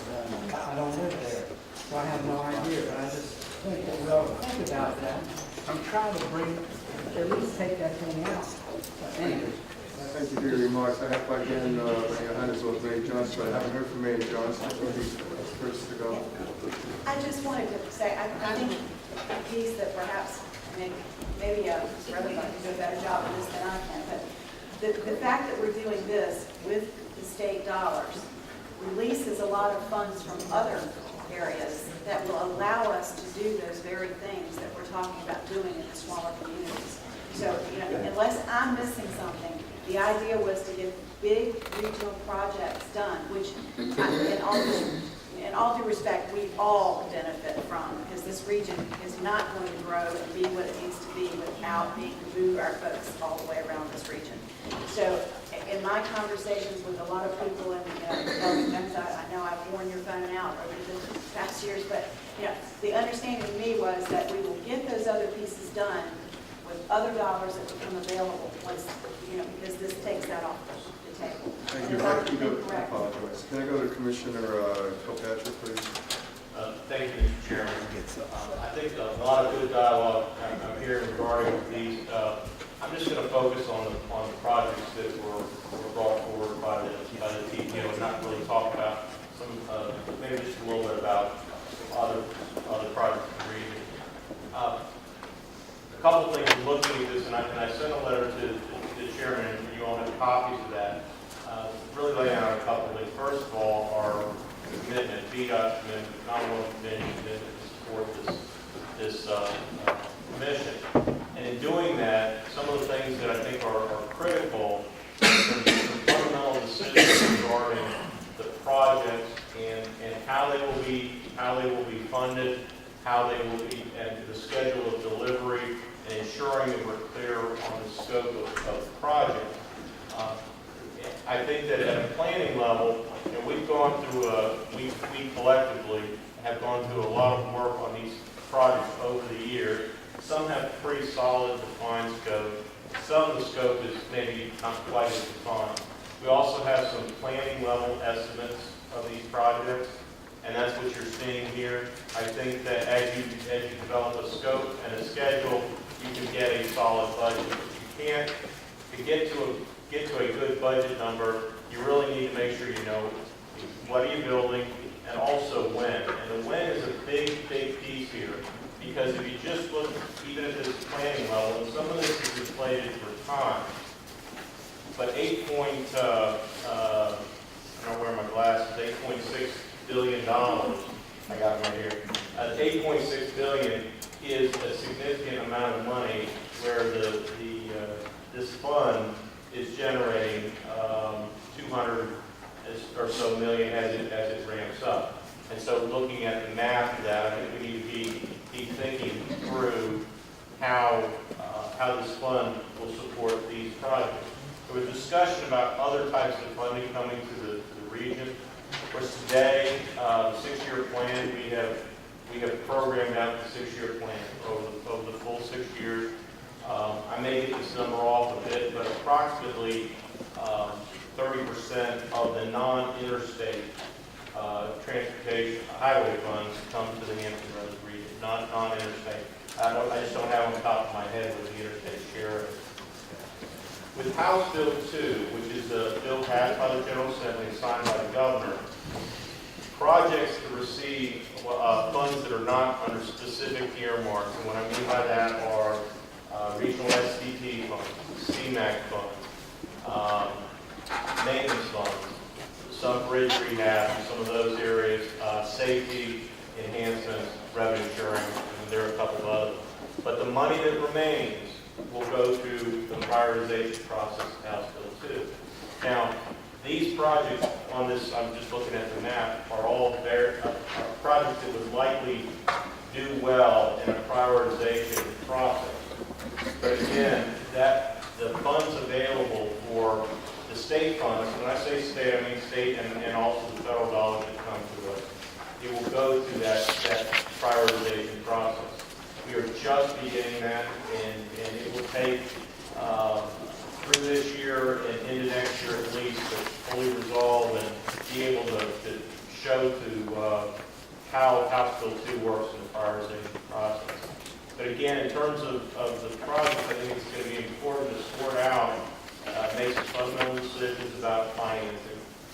To what extent is it going to be what I will call pay-as-you-go? To what extent will these projects be bonded?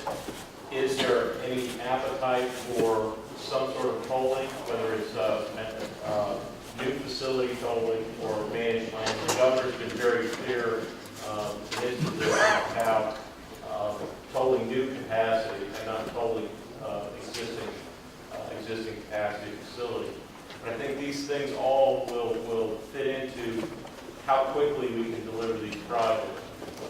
VDOT is as anxious as anyone to get moving on these projects. They're very badly needed in Virginia.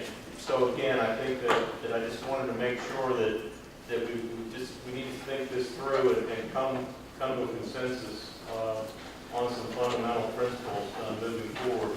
And to Delegate Joanna, regarding those, I'll call them the smaller projects. Small project may be a $50, $80 million project. With House Bill 2, the way it is envisioned, those projects would go through the prioritization process and would compete sort of at that level. Thank you. Yes, you wanted to ask something, please, Ms. Johnson? Yes, I just wanted to be sure that I understood something. Now, this 8.6 billion is the total cost of HRT Canada project. I'm assuming, and Mr. Kilpatrick, correct me, that this is in today's dollars. The short answer is I'm not sure of all the background into this.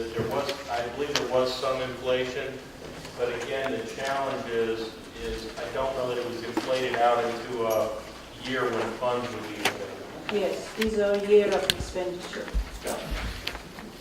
But again, not constrained by when the money when the revenues might come in. That's sort of the challenge of this is that if revenues are coming in at a rate that you can't bond the full value of these projects, then again what happens is the price continues to escalate as you get into future years. Thank you, Dr. Jones. I just want I'm to sorry, clarify Ms. that Johnson. this 8.6 was not cast in stone. Then also another clarification, HB2, the prioritization will not impact the projects on all 9 projects here at HRTAC. Am I correct on that? As long as these projects don't receive those funds, they would not. But if the funds are just the allocated funds, they will not have to go through House Bill 6. That's correct. Okay, thank you. Dr. Jones. Mayor, to Mayor Hunt's point earlier, Charlie, if I may. So what I just heard you say, if we were to decide as a group that we might want to layer or maybe take an approach to go through the process and get some additional funding maybe from the state, 6-year plan to help leverage and then buy more with our dollars, we could do that. Yes, again, which at that point. I know, but I just Yeah, like that we have that yes, sir. option because Yes. if we look at the layering of the process and you can actually get to something, it might make more sense to pay as you go on a couple of projects that aren't of a huge size, and then coordinate with the Commonwealth of Feds on when, you got a couple of $3 billion projects there, might allow us to get to where we need it. Go ahead, Senator. I mean, that's exactly why I needed the timeline. To know how much, when, and do those kinds of things so that we can make those logical decisions. Because I think without that information, this group right here is not going to be able to make those logical decisions. So, if I may, one point again regarding what's available through House Bill 2. I think everyone has seen now the governor made a presentation last week regarding some impacts to the general fund. In terms of the reductions to the general fund, we have seen significant reductions largely because of fuel tax revenue, because the fuel, again, price of fuel is way down. Also some other tax impacts.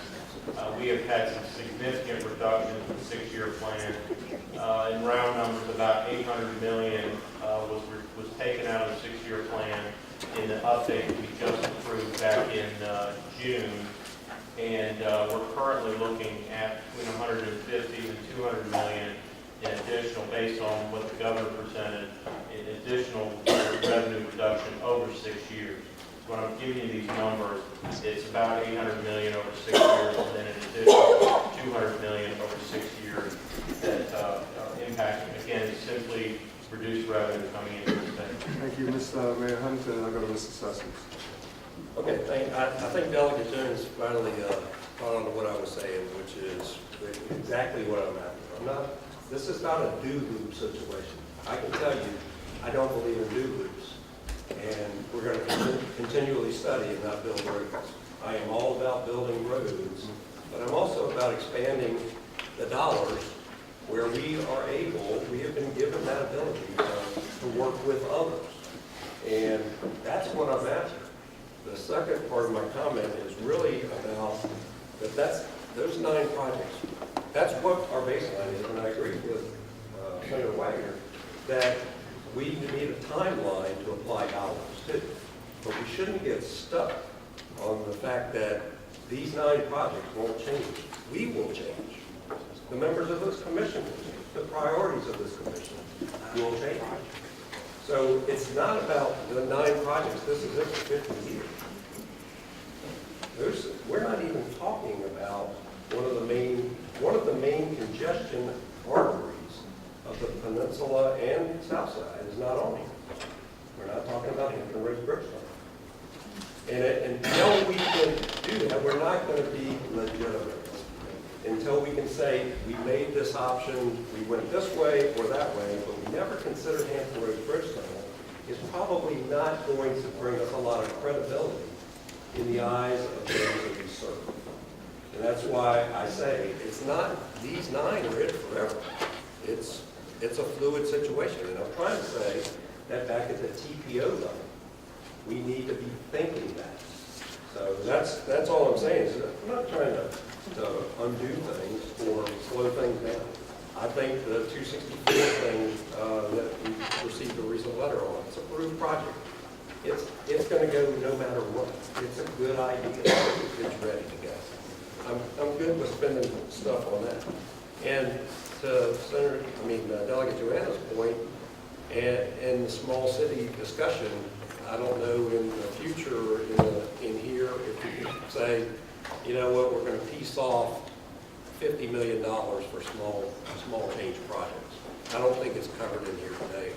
And that's really a decision for the state, not for our group. I think it's written, but it may add some credibility and make the smaller cities more empowered when they start feeling like they can get some small change things that really help them out. But that's going to be considered. Thank you, Mr. Sessions. Well, a couple of things. As we went through that plan of the prioritization, I do believe that the HRBT was discussed, and I believe, if I remember, Mayor Freeman at the time, the mayor from Hampton, were very concerned about a tremendous amount of condemnation, and I believe we pulled back on that, if I recall, and the environmental impact. But if that's changed, we will talk about it. But I do believe that discussion was there. The other thing, I really, Mayor Johnson hit the nail on the head with Delegate Joanna's thoughts, and what was just said does concern me.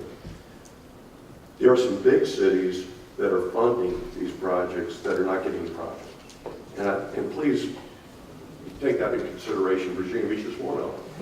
We're getting a smidgen of the interchange, but a lot of money is coming from Virginia Beach for all these projects. I truly believe that Virginia Beach is going to benefit tremendously by getting a good transportation system in Hampton Roads. And I would hope that that would be a thought process for all of us. And that, as Delegate Joanna went down Glenham and Parkway Holland Road as he was going down this list, those are significantly congested roads in Virginia Beach. And they're not going to be funded by this money because we should be focused on the regional process. And I hope we'll keep that in mind. Thank you. Is there anyone else on this topic? Yes. Yes, Mayor Jones. Yes, Mr. Chairman, thank you very much. And I appreciate Mayor Hunt's comments and also Mayor Sessom's. And I do know that there was the discussion regarding the HRBT as this came forward, and there were concerns raised by the leadership in the impacted communities. I think everyone here recognizes HRBT is the biggest choke point, and it has a great impact on safety, on tourism, on economic development. And the initial EIS that came out was showing the design was, and I don't know if there was any going back and taking another look at it, because I know when the initial design for the expansion of 64 came out, it was the most expensive, and it would have resulted in the highest level of condemnation as well, which, and given the new laws and how difficult that is, that cost has put it down up even more. VDOT took another look at it and brought back one more to a contextual design approach with it. So, I think, I agree, I think there's been some concerns raised that, you don't want to, you have enough blood on the floor, you don't want to go back and fight the fight of reprioritization. We don't want to slow down the process, but we do want to make sure we're making the right decisions. I think that everyone work together to come out with a list, but I would ask that this organization, as well as the TPO, I think it's worth taking another look at the Hampton Roads Bridge Tunnel and seeing what can be done. I know we're going on with maintenance to it, but it has a great impact on Virginia Beach as well as we greatly, James City County, appreciate the support for the 64 expansion, all the work that was done to do that, but I would ask that we not let the HRBT kind of go to the side, out to the side. So thank you, Mr. Chairman. Yes, anybody else? Mr. Wild, Mayor Wild, thank you, and I have Mr. Frank. Me first? Yes, sir. Just for the record, Anthony is amenable to a review or reassessment of that particular process in the context of maybe some realignments and some adjustments, but we don't want to close the door on consideration. Thank you. Mr. Frank, please. Yeah, and maybe I can jump in the middle here and try to, I would enjoy a thorough discussion on the merits of the Third of the Patriots Crossing without debating the necessity to make some improvements over the Hampton Road. But as this discussion, in fact, Phil Shuket is in the room, I think. Phil was here a long way ago. He actually was consulting with the region through a discussion that began in 1993. And the question asked at the time is, how do we remove congestion in the Hampton Road Bridge? That was the basis of the discussion. And then we said, well, how do we do it in a way that is the best use of our money? How do we support our economy? How do we actually get people where they want to go? We decrease mobility. How do we do it in a way that does the least damage to the environment? There were a number of considerations, and the unanimous decision in a vote in 1997 was to support the building of the tunnel across from or crossing the Patriots Crossing. That decision, which is 14 years old, has been reviewed and reviewed and reviewed.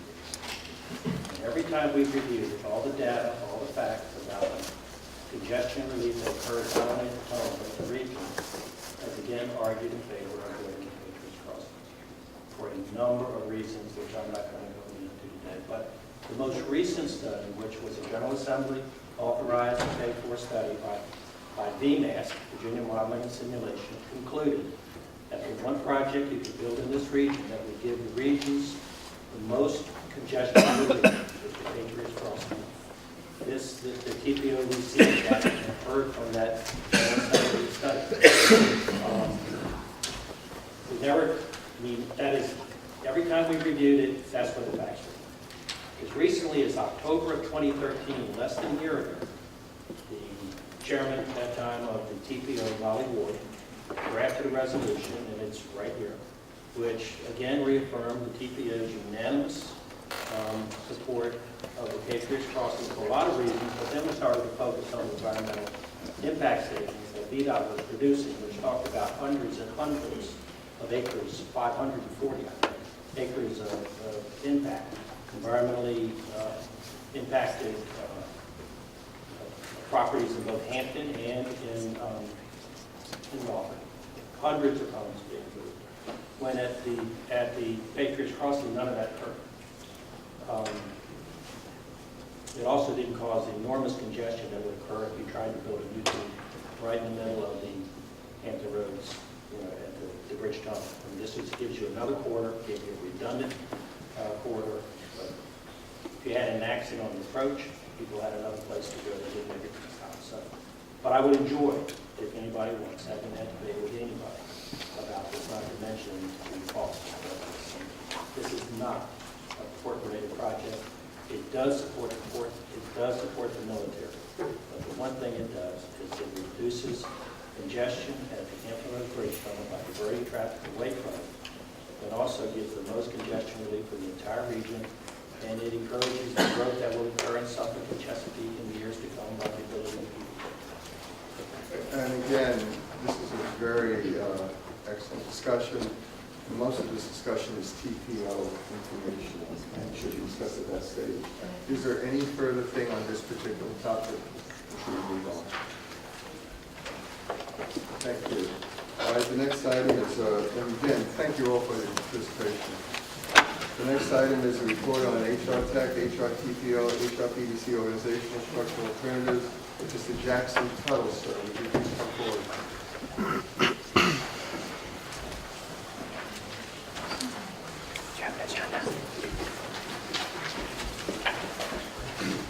Chairman. I serve on the Personnel and Budget Committee for the PDC and the TPO. And on that committee also several mayors that are here today serve on it, including Mayor Wright, Mayor Price, Mayor Holman, and Mayor Johnson. And the group is charged with going through the selection process now for a new executive director for the PDC and TPO. The group has held that in advance until it can deal with the issue that we're going to talk about today, and that is the relationship between the TPO and PDC and the Accountability Commission, particularly with regard to the executive director position. The slides we're going to go through here begin by just six background slides. I'll go through very quickly, set the table, and then get into the details. This slide summarizes the history and mission of the Planning District Commission as the premier regional forum for research, analysis, and planning across all disciplines in Hampton Roads, and also notes the 1990 merger between the South Side and the Peninsula, with two Planning District Commissions that existed separately before that time. Membership of the Commission, 17 jurisdictions. While as we discussed today, there is some exception, in large parallels the jurisdictional membership of both the TPO and the Accountability Commission. The administration of the PDC at the executive director level is a single executive director for both the PDC and the TPO, with an integrated staff between the two organizations. The Transportation Planning Organization, as we've already briefed on today, is the federally mandated Transportation Policy Board responsible for transportation planning and programming in Hampton Roads, and that projects to be funded need to first have approval of the TPO, as we've already discussed. Its membership, again, very similar to the PDC, except adding critical transportation members at the state level, notably Virginia Department of Transportation, Rail Public Transportation, and the Virginia Port Authority, and also members of the General Assembly, along with the list of non-voting members that you see on the slide. The Hampton Roads Transportation Accountability Commission, again, this slide simply summarizes what we already discussed earlier today about its role and its responsibilities. Significantly, it manages the Hampton Roads Transportation Fund and implements projects with and through the Virginia Department of Transportation, following the programming and priorities of the Transportation Planning Organization. Its membership, we're all well familiar with, effectively making an interlocking directorate between the three bodies. So, the Personnel and Budget Committee identified two major alternatives for the Chief Executive Officer position for these three organizations. One is to combine the three in a single Executive Director Officer position reporting to the three boards, with memorandum of understanding between each of the bodies that would explain how that would work. And under that executive director, the appointment of three deputies in each of the three main functional areas. Some of the things to consider here, first of all, that the joint executive search team that now exists for the TPO and the PDC would add in membership of the Accountability Commission to make a recommendation to the three boards on the hiring of this position. And the position would have the political, administrative, managerial, transportation, and finance skills to meet the needs of the three boards, but being supported by the more particular expertise needed by the three sub-bodies. And all the boards would evaluate the executive director annually, and this proposes that the majority of any two of the three boards could remove the executive director director. That would, of course, be one of the issues need to be determined in the MOU to how it would work. So the board relationship would need to be defined by a memorandum of understanding between this body and the PDC and PTO, including the qualification, selection process, and the role of the executive director, as well as the sharing of facilities for reimbursement of expenses. A little bit further into just the practicality of how it would work, if that executive search committee included all three organizations, it would act on behalf of the three. We have already hired through the PDC and TPO Springstead that has begun the search for the position for the PDC TPO, and this body has authorized the use of Springstead for its purposes as well. Two options of how the search team could work. One is to bring back a final recommendation to the three boards on a candidate. The other is to bring back more than one, 3 to 5, and allow interviews to take place directly between the three boards. That again is another issue that will need to be decided. And then finally, to act on behalf of the three boards to negotiate the contract for the position. The alternative 2 is to leave the PDC and TPO arrangement as it exists today with an executive director over that portion, over that side, and for the Transportation Accountability Commission to hire a separate executive director. In this case, the PDC would proceed, and TPO would proceed with their process. This organization would need to select, it would need to establish its process and procedure for that search. And then there was, in any case, need to be a memorandum of understanding between the organizations on issues of sharing facilities here, as well as staff, support, equipment, and reimbursement. This is just a list of some pros and cons potentially. Both of these approaches had pros, they both have cons. In the case of the unified CEO, some of the pros would be that the region would benefit by having a single voice and someone who has the big picture from planning and programming through to implementation of critical transportation projects, that the PDC and the TPO and the Accountability Commission are so linked with overlapping roles that need to work together, and this would facilitate that there would be reduction or elimination of staff duplication in this building by having the team of a single organization effectively between the planning and programming work on the TPO side and the financial management and project implementation on the Accountability Commission side.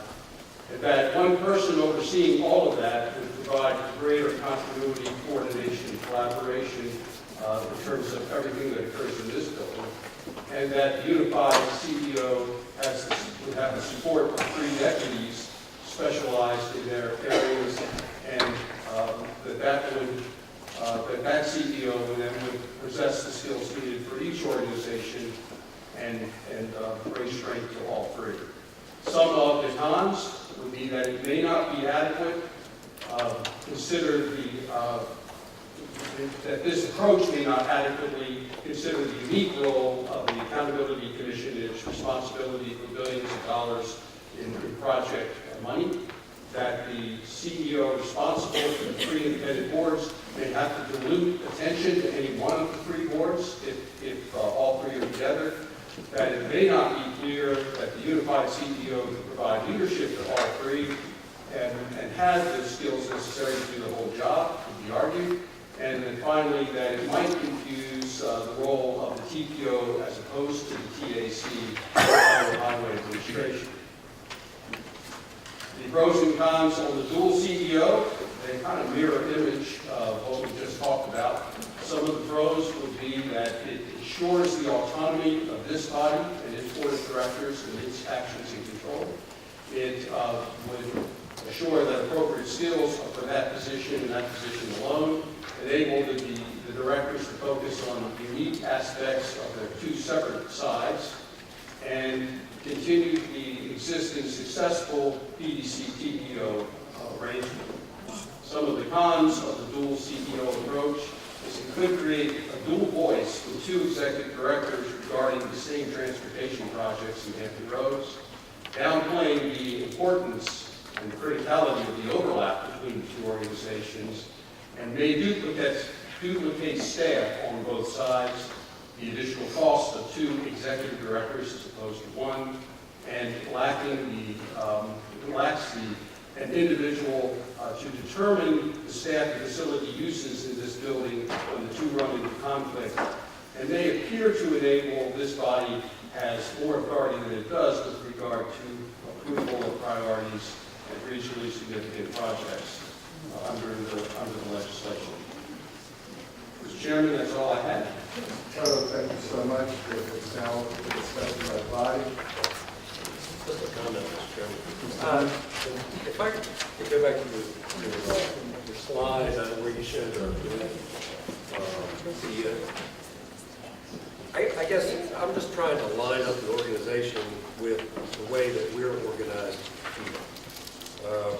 By our bylaws, we have a technical committee and we have a finance committee. And I kind of see HRTPO as being that technical committee and this body being that finance committee. So I was kind of thinking that there's a lot of synergy between having a dual administrator over top of HRTPO and TAC, because that is transportation centric, and having a cooperation MOU with HRPDC so that that person understands where the planning district is heading as far as job creation, big utilities and the like.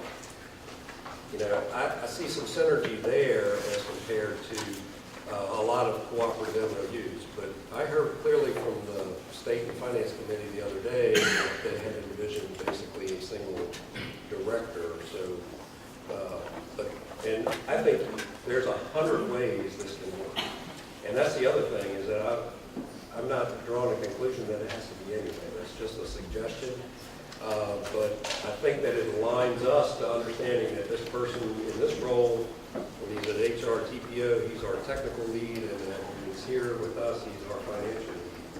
And I think there's a lot of synergy there. All right, that's all. Thank you. Mayor Johnson, please.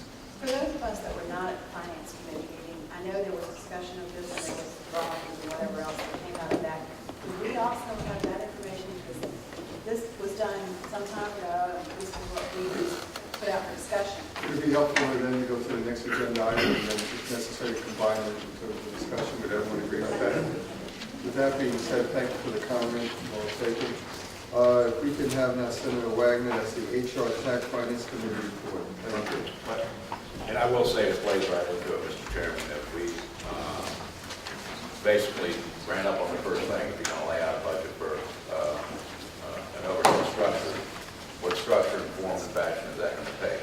And so this fundamental decision of whether HRTAC is going to be a standalone organization or fall under the aegis of the super planner needs to be made before your budget committee can present to you a budget on how things go forward. And with that in mind, the city managers, my understanding, got together and agreed to option number one. It was certainly not the vision of myself nor other members that were on that finance committee. It was that would be the best idea to move forward. We thought it needed to be an independent organization. We felt that very strongly that having three boards of directors running one executive director, overseeing three separate deputy directors that technically have straight lines to the board of directors, it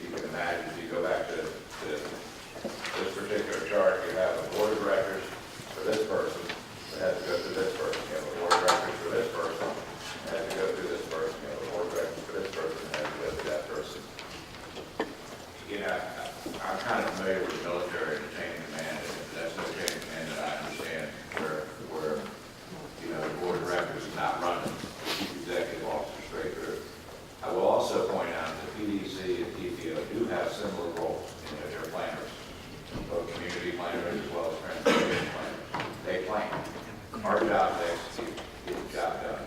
Totally different functions, totally different set of skill sets. We need people that can, as Gene said earlier, in my mind, in my humble opinion, that can cut deals, that can work with VDOT and Commonwealth Transportation Board and the federal funds to try to get the most bang for our regionally raised dollar by finding all the available money. We need an expert in bonds, how to book bonds and do that. So this individual has a unique set of skill sets.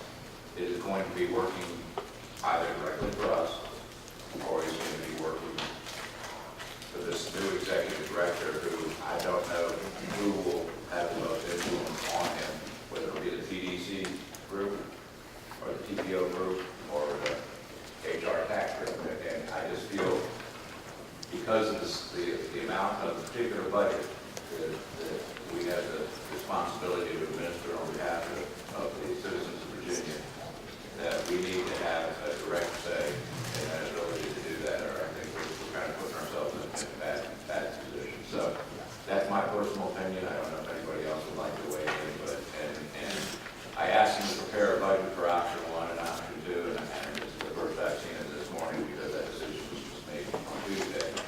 And I walked out of the room saying, I know option 2 is going to cost more than option 1 because a lot of the folks that prepared budget favor option 1 over option 2. So I haven't had a chance to scrutinize it. I know Delegate John, I love to, and particularly Delegate Jones and John, I love to pick the budget apart and come back with a series of questions.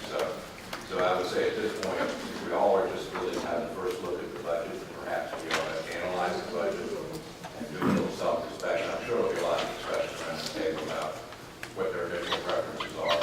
And I suggest to you, Mr. Chairman, that we take that issue up at our next meeting so that we can then prepare our budget and come back to final approval. In the interim, I will say this, that I've had discussions with VDOT and the Secretary's office, and they have said that, look, they will, for expenditures that are required right now, they will put the bill for expenditures for right now. So you know, I don't anticipate a whole lot, but we do have that discretion in front of us right now. But right now, we need to decide which way we go so that if we have an executive search consultant, that at least we've given them some direction. And right now, we're not prepared to give them that direction in my mind. Before I go to Mayor Johnson, Delegate Jones, please. I just would like to echo what Senator Wagner has said. He came in the House and he was in the Senate.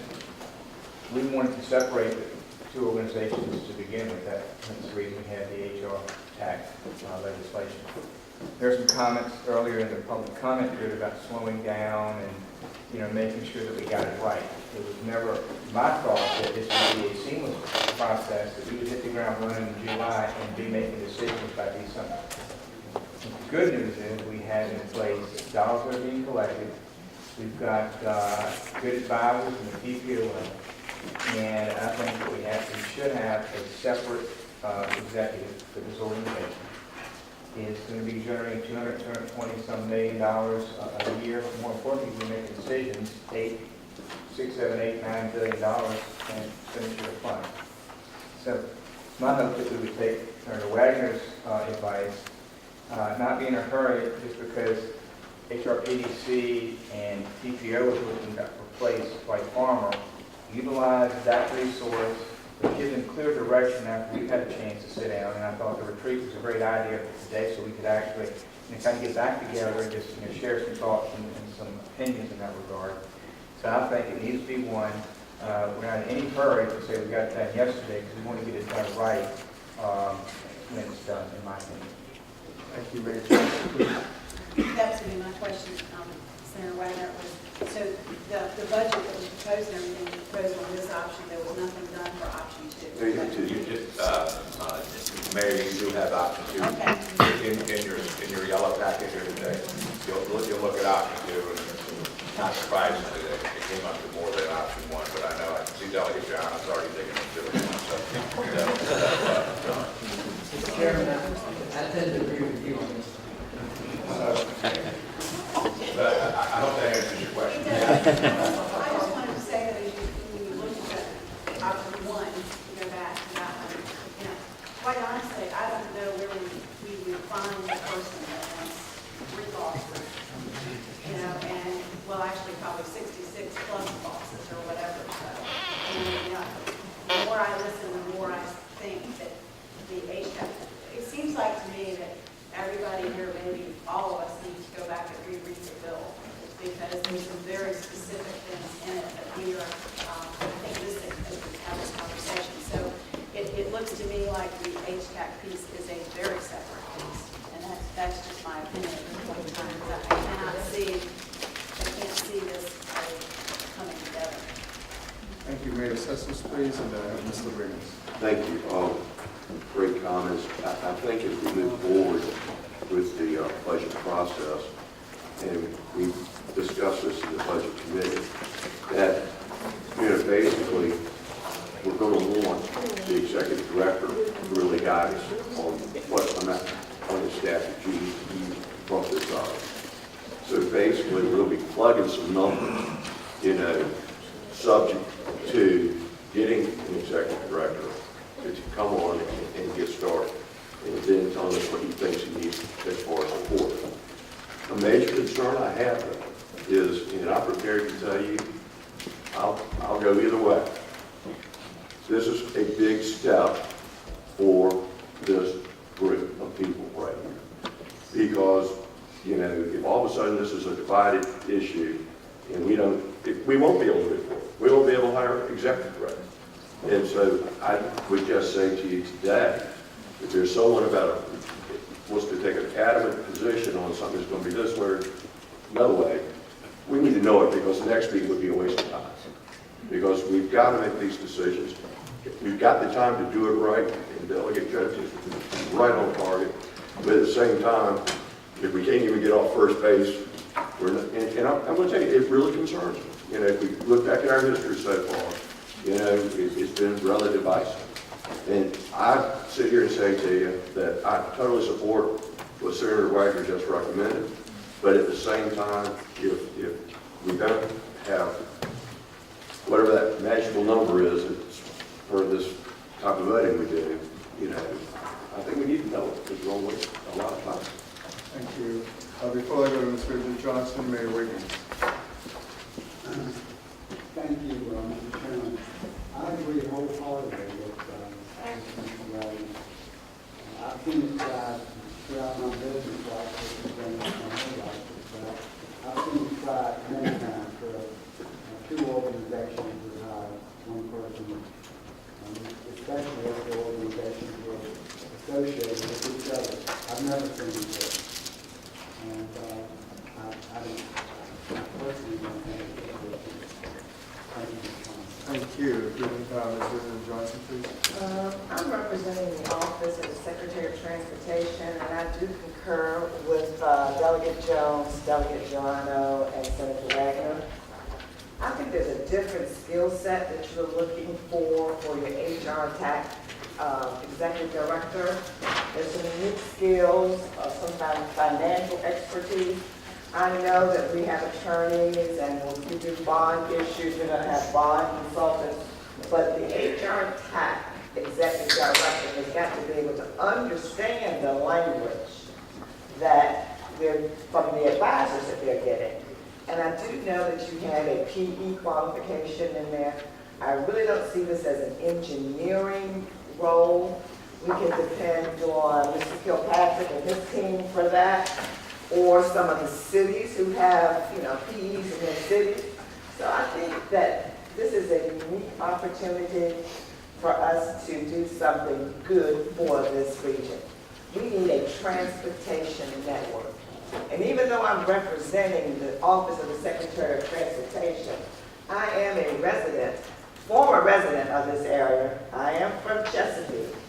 And in 3.5 years, hopefully, I will be moving back to Chesapeake. Pressure's on. Pressure's on. So I would just like to say that from the Office of the Secretary of Transportation, we do endorse 2 executive directors, 1 for HRTAC and then 1 for TPO and PDC. Thank you. Thank you. Mr. Price, please. Thank you, Mr. Chairman. I agree this issue and look at it also as an opportunity. And as opposed to creating, I think, another stovepipe, and we're talking about regional bodies, I think this is an excellent opportunity for all of our regional bodies to be fluent and to have one representation. And when I look at the CMs who agree with this, who are our paid experts who advise us daily, they also agree that they think that this would be the best way to go about it. I just feel it's an opportunity for us to have one person responsible, one person that's in charge, that can communicate between 3 regional organizations, who can hire the expertise that's needed. We keep talking about that this person has to be this financial guru. There's no reason that cannot be hired as the deputy director. And I just feel it's an opportunity for us to have one person in charge that would speak for this whole region. And I just think it's an opportunity that we're, I think, putting too much emphasis on an organization and creating another level where there is potential for conflict when you have 2 major employers or 2 major CEOs. There's a potential for conflict, and that's just my opinion. Thank you, Mayor Hampton, Mayor Holmes. Well, before those comments, I thought we were just close to pulling the trigger. I was just going to say we should go ahead and give the budget committee some guidance here as far as which one of it. It sounds like there's some stronger opinions, so I'll give those comments. Thank you, Mayor Holmes. Yes, thank you, Alan. I think that there are lots of ways we could do this, and the world's not going to end if we choose one over the other, so let's start there.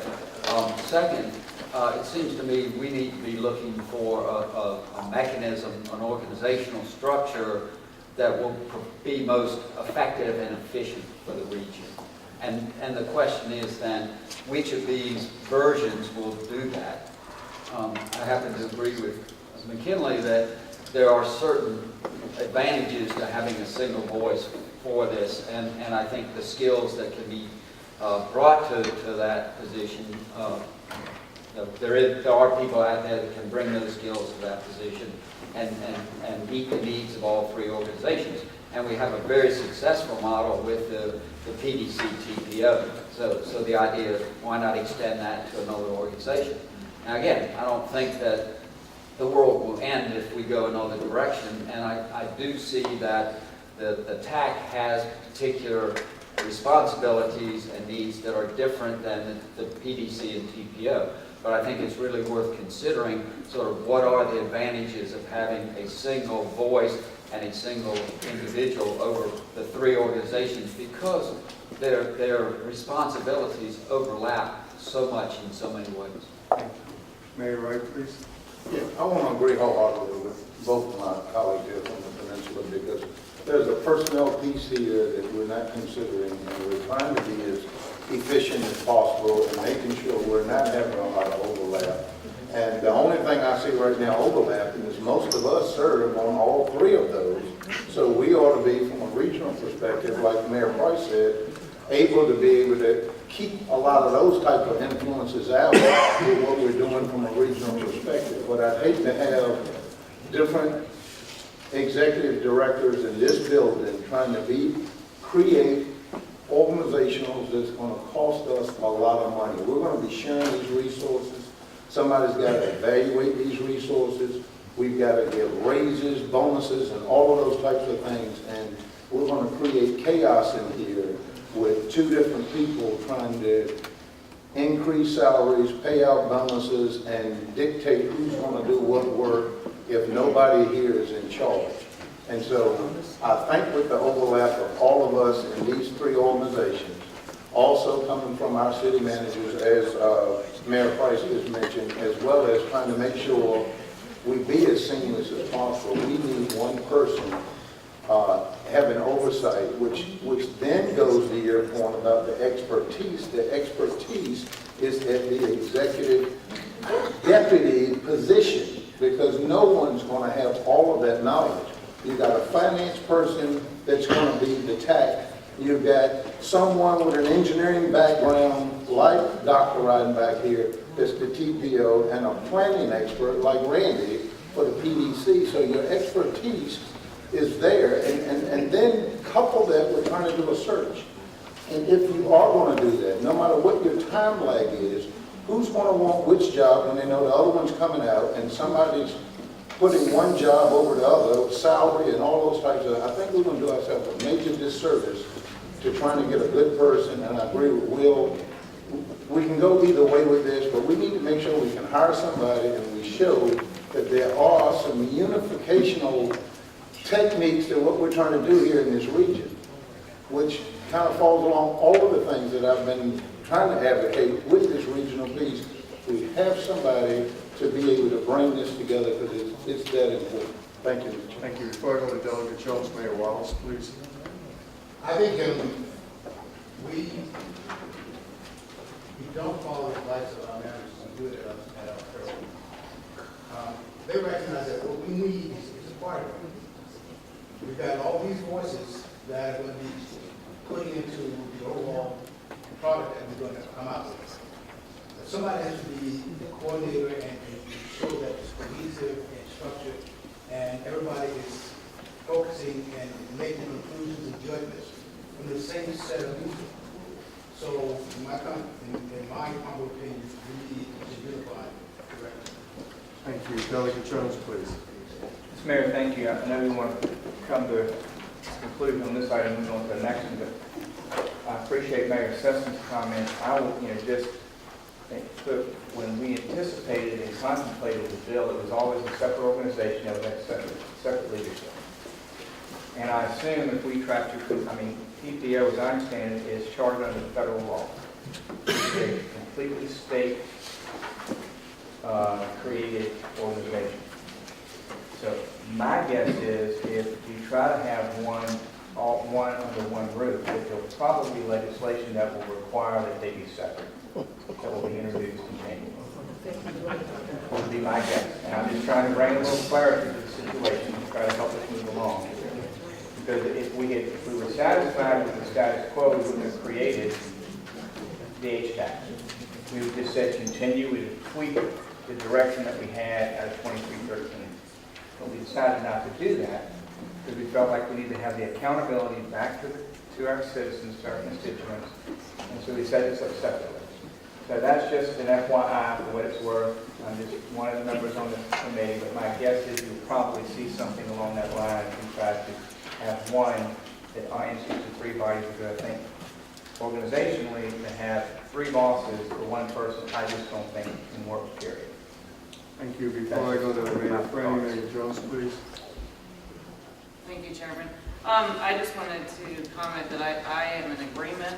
The comments have been made as far as the structure, the approach with what is the new law that we are now responsible for allocating collections for.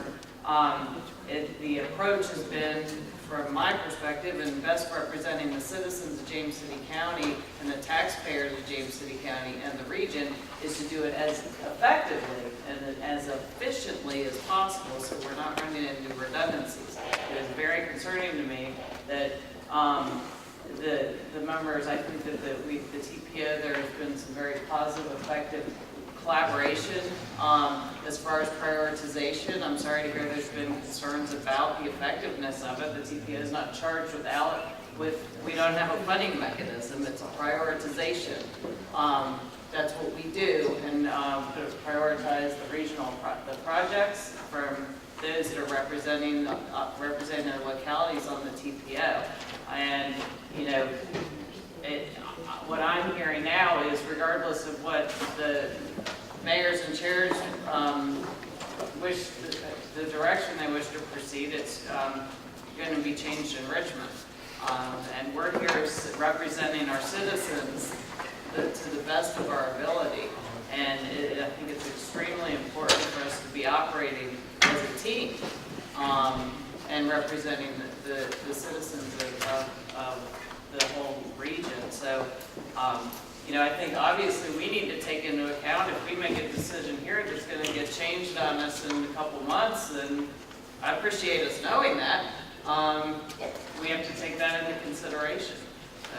And Mr. Mayor, if I can, I just thought it was important that to understand exactly where we are appreciate her comments about being, efficient and effective. We've had in this area for years our inability to compete with Savannah, Nashville. Some think we should have combined cities and not just have independent cities. They should be for more efficient operation, but nobody wants to do that. Well, I don't agree with that. I think you would, by the way. But my point is to being efficient and to being effective and trying to achieve your mission at hand. And so, we actually, were the ones who created 2313, was created the HTAC, trying to help the region, trying to move us forward, because we are lacking, and we go to try to sell Virginia, try to sell Hampton Roads.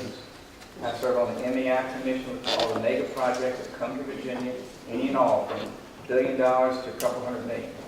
And we do our best to try to sell Virginia, but we are lacking with the transportation network across the Commonwealth. Hence 2313, that was passed 2 years ago, and we felt very strongly that we need to have a presence in Hampton Roads, North Virginia, to go above that. If I can get this, well, in a second. I have Senator Lucas, Yes, and Mr. Senator Chairman. Wagner, and then Mayor Paul Frank. Mr. Chairman, I'm sorry. I was hesitant to make this statement, but, we're not monolithic in our views around this table, and I can certainly appreciate that. But just giving some thought to what has been said by my colleagues from the General Assembly, it is also conceivable that we go back with something that's different from what the intended purpose of the bill was.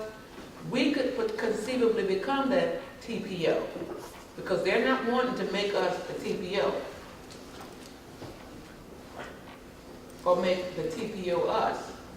We may come back and we may end up being the TPO.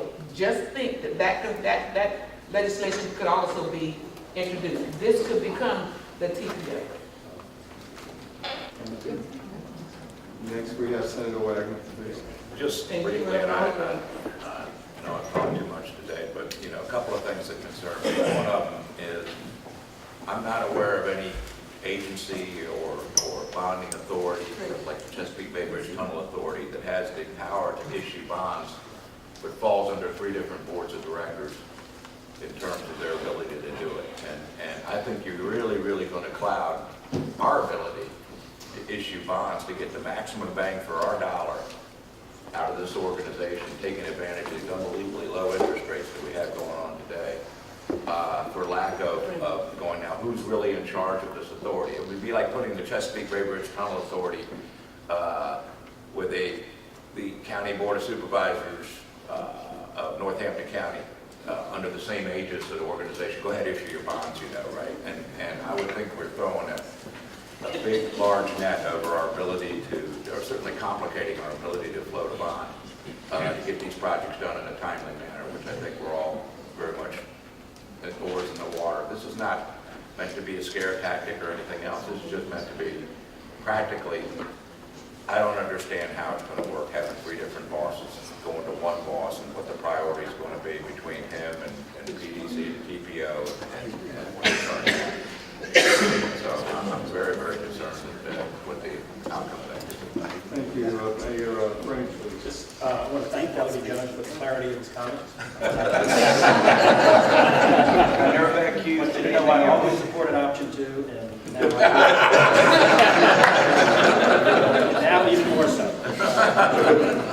Thank you. But, I do want to ask Frank. This is a recommendation for a proposed budget for option 2. I mean, I think the Finance Committee is just going to go back and try to do this, because, this is really big stuff. This isn't, I know we all want to spend the taxpayer money wisely, but we're talking now about having enough expertise to spend $6, $7, $8 billion. None of us have been around, with the exception of General Assembly, have been around that kind of money. This is really solid professional advice to get this stuff done correctly. We might save a couple of dollars, on some assistant at some level down, several down the pipe. But we need the top 2 or 3 people in the country we can find to come in and do these things. So I would certainly encourage you, if the decision is to go forward with option 2, which I support, to make sure that the budget supports some really great stuff. And I would point out, if I could respond to Mayor Frank, if you look at option 1 funding, the super guy in charge of all 3 organizations has a very hefty salary. that you have a very, very small salary for the HRTAC Retreat director, relatively speaking, that in my mind is not going to be the caliber person. You're going to have $6 billion worth of projects, and you're just not going to be able to get them for that. And that's why I say I looked at the budget for the first time. I think honestly we need to drill down, each of us on here, drill down and come up with an honest opinion of what kind of caliber guy, what is he going to accomplish. And I don't think for the deputy executive director at those levels, we're not going to get the kind of caliber person we need to be able to manage such projects that we get done. Mr. Chairman, before I go to you, Mayor Price, please, and Mayor Wright, please. Thank you. With all due respect to Delta Jones and the comments that were made, I actually have a different point of view. It wasn't quite as clear to me what it was saying because, you know, we were told that this was your baby, that you are locally responsible for what happens. And now we're hearing something different. You know, you talked about the Chesapeake Bay Bridge Tunnel Commission. I was on that commission for 8 years. And quite frankly, things were going along smoothly when the judges appointed the people on it. When the governor started appointing representatives, then there became problems. So for me, it's either the local people are going to decide how we're going to do this, or it's going to be the legislature. And in all due respect to both you, Senator Wagner and Delta Jones. You know, but if this body decides on one way or the other to do it, I don't think we should be under the threat of that things are going to change. Yeah. This decision on one might be a role model, might be something that will be great. But we won't know if we fear the opportunity to try that. Then we could be wasting an awful lot of time and money as well. I just have concerns on the comment. All right, before I go on, Mayor Wright, please, and then Mayor Hampton. You just said in a nutshell what I wanted to say, sir. We can't operate here on a threat from Richmond that if we don't do what they say, they're going to go back and change it. We were told this is ours. This is the region. And we're going to make decisions here based on what's in the best interest for the region. If the legislators want to do that, then maybe they should take it back to Richmond and do that. I mean, it's been 20 years and we've had this transportation fiasco. And that's why it's brought down here. So we can't come here and operate as a Hampton Road region, but have legislators in Richmond want to do what they want and kind of trying to influence what we're doing. If we're not going to make the call here on a regional perspective, then we probably should not have brought it here. So if your intent was to do what you want to do, but come and say that you're going to get 14 mayors to buy into what you want to do, I got a huge problem with that. So thank you, Mayor Price, for pointing that out. Mr. Mayor, if I could just to be clear, it wasn't correct, number one. I served as mayor of Suffolk for a long time. I've been elected office for 29 years. You read the bill, it says May is elected executive director. We created this organization. Like with any piece of legislation, we can change it.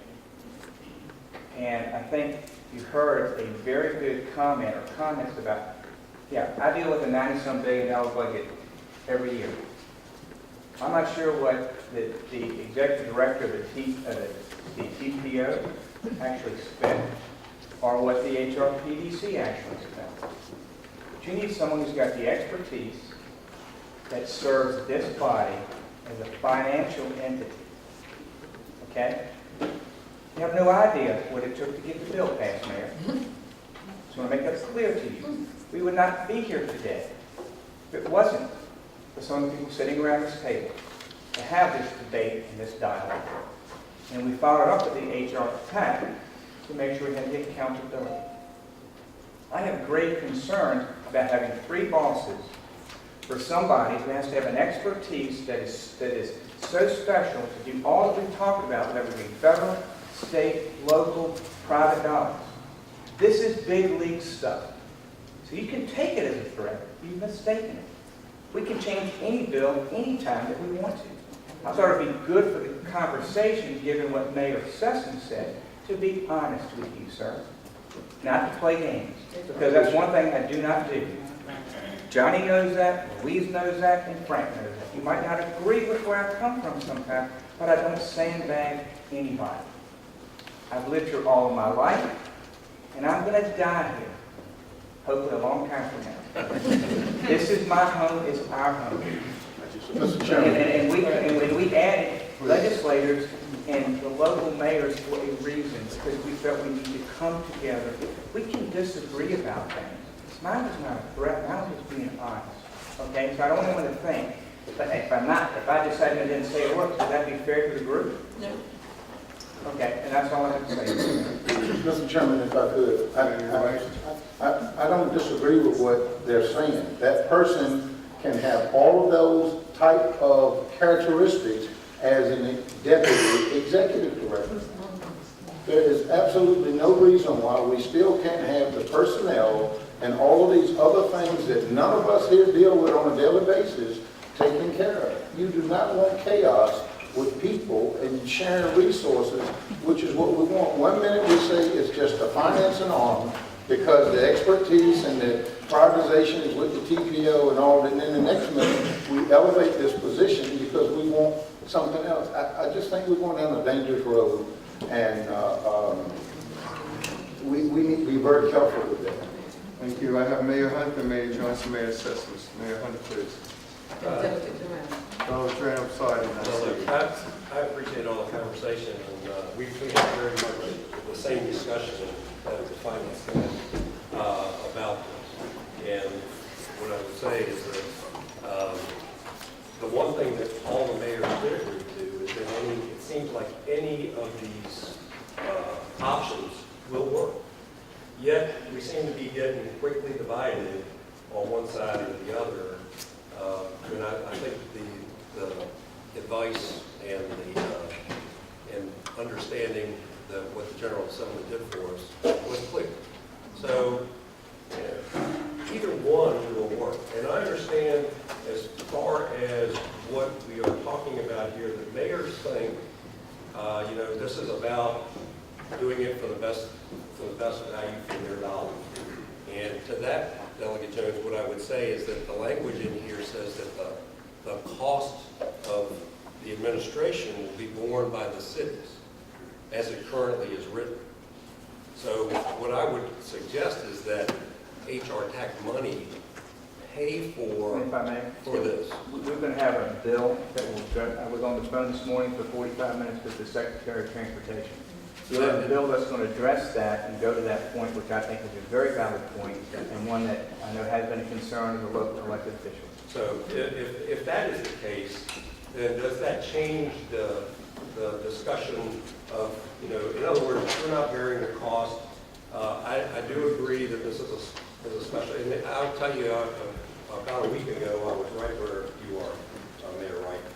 This is about efficiency, but I've come to understand that this is really about this one person is going to be dealing at the federal, state, and local levels, and it's a special financial expertise that we're looking for here. So with that, I'd like to see us kind of take one thing. I don't want to rush us, but I'd like to see us go ahead and at least make that decision. We'll talk about that in a moment. And Delegate Joanna, please. Oh, now, I'm just saying, I'm probably the only legislator that's here that voted against the bill. And you know, I was put on there at 6 o'clock the night before the first. That was so you could vote against it? Yeah. It was a hard fight because of various reasons. I think the specific intent of the bill was good. There's no question about that.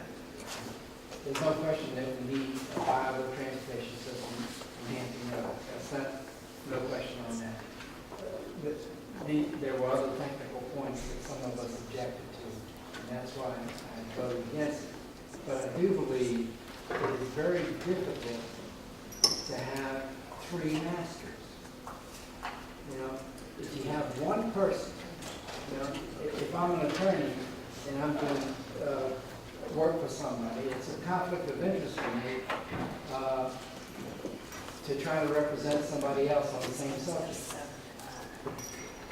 If that person has the opposite view than what the client that hired me has, I can't hire him also too, because if we wind up with 3 different bodies and we got one man representing, you're chucking them off 3 ways. And that's just unreasonable in my opinion. And I just think that from a procedural point of view, that we should have one person be representative of our position, whether I vote for it or against it, is immaterial. But if the majority of this group wants something done, that person who's your executive director ought to be doing what the majority of this body wants done, not what the majority of some other body wants done. And that's why I think we should have maybe one person, because it makes it a little conflict for the person if you just have one, different bodies or 2 people, different bodies. Thank you. Mayor Johnson, please. Yes, just a couple of things. First of all, I believe a statement was made earlier that there was an endorsement by the city managers of this option that we're looking at. I don't think there was an endorsement or, and also I understand our city managers give us incredible historical knowledge, all kinds of knowledge, but honestly, the buck stops at this table. So regardless, it has to be this group that makes that decision. I also want to say I hear a lot about all of us as mayors, and certainly I feel very strongly about our abilities to do what we need to do for our citizens. But I think we need to remember that every legislator sitting here is also of Hampton Roads. They are also representing each and every citizen of this area. So we have got to come together at this group from all levels and work together. And I think that's what we need to be doing. Thank you, Mayor Sessions, please. Well, first of all, I'm sorry that my petition came through, that this could be divisive. Secondly, though, I tell you what just clicked. And I sincerely respect both sides, but if I put my business hat on and saving some money, I think Senator West on this a little bit, the HRTAC director is going to, if we put it in at that level as a deputy executive director, we're not going to get the person that we want. That is reality. Because I believe the knowledge, especially in finance, especially in law, and in planning, is going to be at that level of what would be the person that we're offering. And, I don't think we want to have 2 directors in those pay ranges. That is something that I'm bringing to your attention, and I stand to be corrected. But, I do conclude, and I guess I agree with Gene, that if all of a sudden we're not going to be able to make a decision on, how this organization should be managed, and we don't have the clarity there, we're wasting time and money, because the next meeting will be a waste of time. Thank you, Mayor Price. Yeah, I don't see this as a divisive issue. I'm just defending the way that I initially feel. I don't think that we will not come together on a way of doing this, but I'm not going to not tell you how I think. So, I think this is a healthy discussion. I don't look at this as a defensive, decisive issue. Is there anything? Yes, Mayor Dashner. I've been quiet throughout the process because either option, as has been said, will work, but I think a component needs to be built in to evaluate whatever option we go to. And it has to be timely with the other organizations if we are dual. So I'd just like to implore you to consider building in some type of component to evaluate the. Is there any further discussion on this item? All minds are clear.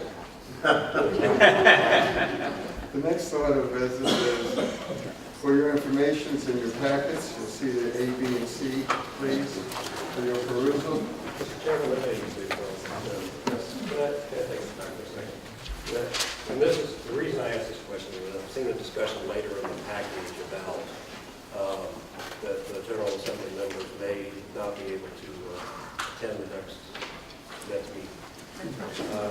Which means that we wouldn't get to this discussion about allowing us to move forward and do an executive director search. If I may interrupt for a second on new business, we're actually going to be talking about that, moving the meeting from 1 week to Thursday, September 25th. If that would hopefully allay some of your concerns. Okay.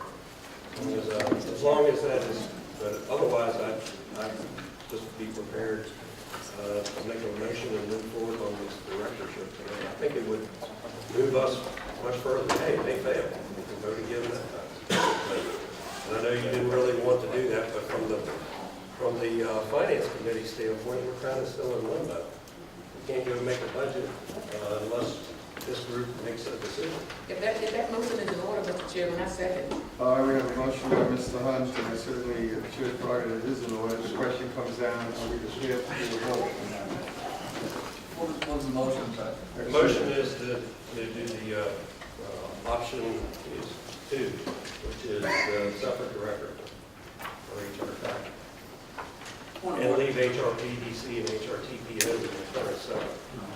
I have a point out from Mr. Price. Don't we need a motion first to see if this is something the body wants to vote on? Let me ask you this. Obviously, there's both are wanting to go ahead and move forward one way or the other. Why don't we go ahead and first amend the agenda? Would that be clear? Enough to amend the agenda that we can see whether or not we can then accept this motion. I move to amend the agenda. Thank you, Ms. Johnson. Is there a second? Second. Who second that, please? Mr. Hunt. Does that help, Mr. Price, for clarity? And the motion to amend the agenda is to be able to vote on this option. Yes. I'm clear. All right. All members voting aye, voting yes, please say aye. Sir, are we voting on the basis of the formula, or are we? We're voting, I apologize, Mr. Wilson, and now you finish, please. Are we voting on the formula, the methodology that's been prescribed to the body to vote in terms of the weights? What we're going to do is first amend the agenda, and what we're trying to see is if we can have that motion. We're going to be, there we go. Thank you. Wait, Mr. Wallace has the floor. I cannot hear. I'm sorry, Mr. Wallace, sir. Talk about the process in terms of how we evaluate the vote. That's it. What we're going to do is first amend the agenda. He's asking whether you voted based on the bylaw. So wait. Oh, waited. Yes, sir. I apologize. I apologize. Do we need to vote on a weighted vote right now to amend the agenda, if we just have a voice vote? First, I mean... I would hope it could be a voice vote. Yeah, that's what I'm hoping. We got to do a weighted vote for this, we might as well all go home. Thank you. Those voting aye to amend the agenda, say aye. Aye. Opposed, say no. Who said no, please? Ms. Johnson did say no. Thank you. Motion carries. A motion is now in order. Please. So now I make a motion that we adopt option 2, which is to have a single director for HRTAC, leaving the functions of HRPDC and HRTPO all in. Single director for HRTAC. Is there a second to that motion by Mr. Hunt? Mr. Chairman, I renew my second. Thank you, Senator Lucas. Would you please, Ms. Rodenbach, repeat the motion? The motion was to adopt option 2, to have one executive director for HRTAC, and it was seconded by Senator Lucas. Yes, thank you. Further discussion? Yes, Ms. Does this motion include some type of evaluation period, or are you just making the motion and this is the way it's going to be? Senator Wagon? If I could respond, as far as I know, this is going to be a direction that says we're going to establish a single executive director. Now the finance budget committee can go now back and prepare your budget so that at our next meeting, you'll be able to look at the proposed budget we put up. But right now, we're like stalemated because we don't know which direction the organization wants to go. I understand that part. My question is, because there is so much, there have been so many comments around the table, then you do have maybe some things that you need to tweak, whether it's staying with a single, or, with the two CEOs, or what are you gonna combine them with? Because the options you did not have. Well, currently, I apologize. Currently, it's my understanding the only motion on the floor is a single director for HRTAC. Is that my understanding? That's correct. That is the only motion on the floor at this time. And that leaves out any discussion or any quarter between the HPDC and TPO. Right. Correct. They stay on. Let me clarify why I'm proposing this. One is, as Senator Wagner said, and I think that we are all wanting to do is move forward, and I think it's inevitable that we're going to be set up this way, and I don't want to delay and argue, especially with at the start of the thing. But it allows us to set up. But the other thing is it allows us to start searching for that person. Because right now, if we put this off, we're still not searching for anybody. We're not moving forward at this time. So this allows the personnel group, the people that have been put in charge of doing the search, it gives them the clarity of what they're looking for. A financial person that can do these things, and we can start moving forward. Just why I'm saying. Yes, thank you. Mr. Wright, please. Thank you, Mr. Chairman. To the Mayor Ashburn's point, if we all want to give some credence to that and try to evaluate later, option one would be the better option, because if we find out that we need to break that out, we can. If we go and create these two towers now, how are we going to come back and fire somebody if we find out in 6 months all we really need is a finance person who could be working to put this organizational structure back together that we're getting ready to tear apart with personnel? I would think if we want to yield to what the mayor is suggesting there, and I don't have a problem yielding that we go with one and maybe migrate into two if one doesn't work, but two flies in the face of everything that we're trying to do. So I just thought I'd throw that out, and I think her comment is valid and her concern is valid about maybe an evaluation period. Thank you. Is there any further discussion on the motion at this time? Yes, Mr. Frame? Who was going to say something? I would just ask the mayors at the table. I mean, I know, I would ask you please to search yourself so we can get this thing off on the right foot. And Ken, I really respect your concerns about the TPO. I chaired the TPO in McKinney, but we have got to get this organization moving forward. And we've heard from our members of the General Assembly that that's the bus station. Let's not stumble here. Mr. Mayor, Mr. Chairman, but one other thing that we should all consider is the point that we discussed and got clarification on, and that is that the cities are not going to bear the cost of this. It's going to come from here. So if you start trying to take the TPO and PDC budget, and now this one is funded by state dollars, and try and reconcile that, it is going to be an auditing nightmare between our budget of what the city sponsored, PDC and TPO, and now infusing some cost sharing from state tax dollars. So keep that in mind. Yes, Ms. Lansing. My comments were not in favor either option. It was specifically just saying that I think we need a component in there to evaluate, but I would not go against or not favor my General Assembly members' views. Thank you. Is there any further discussion?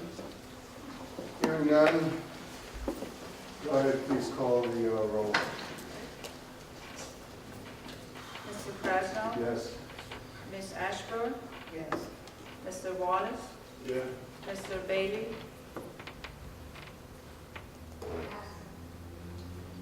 Ms. Jones? No. Mr. Price? No. Mr. Frame? Yes. Mr. Hunt? Yes. Mr. Wright? No. Mr. Jones? Yes. Ms. Jones? Yes. Ms. Johnson? Yes. Mr. Sessoms? Yes. Mr. Holman? Yes. Mr. Wiggins?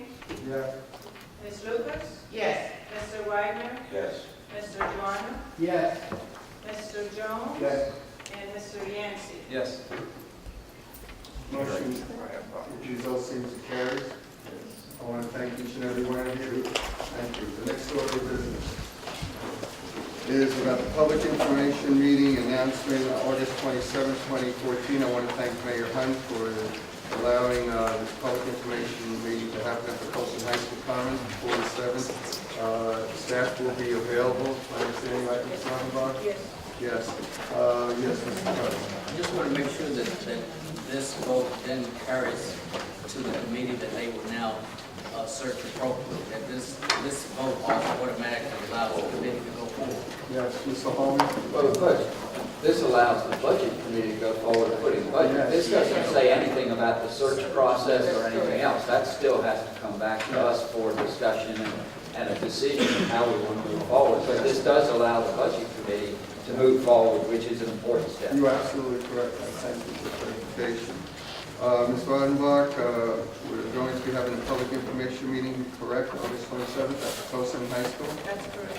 I also want to thank the Mayor of Suffolk also allowing the opportunity to have also a public information meeting in Suffolk. And apparently there will probably be another one at the regional building, and anyone else that feels their municipality would do well by having a public information meeting, please let us know. The next meeting, we're trying to come to a conclusion here. The next meeting is obviously scheduled Thursday, September 18, 2014. However, there is a conflict by our General Assembly members. A motion is in order to schedule that particular meeting for HRTAC. Mr. Chair, I just wanted to see if any other possible date we have to retreat that, so there's no days on that. Okay. There's several things on that day, our city has those retreats. Okay. With respect to that, you have an alternate date? We have to check, Mike, can you check the calendar? When the soon will be available, and also with the General Assembly members being able Does that be to. on Thursday? Maybe another day? Well, we're just seeing what the soon will be available. Would Friday the 26th? If they were fixed, we can know. Gotta get something built. Mike, can you check Wednesday, September the 24th?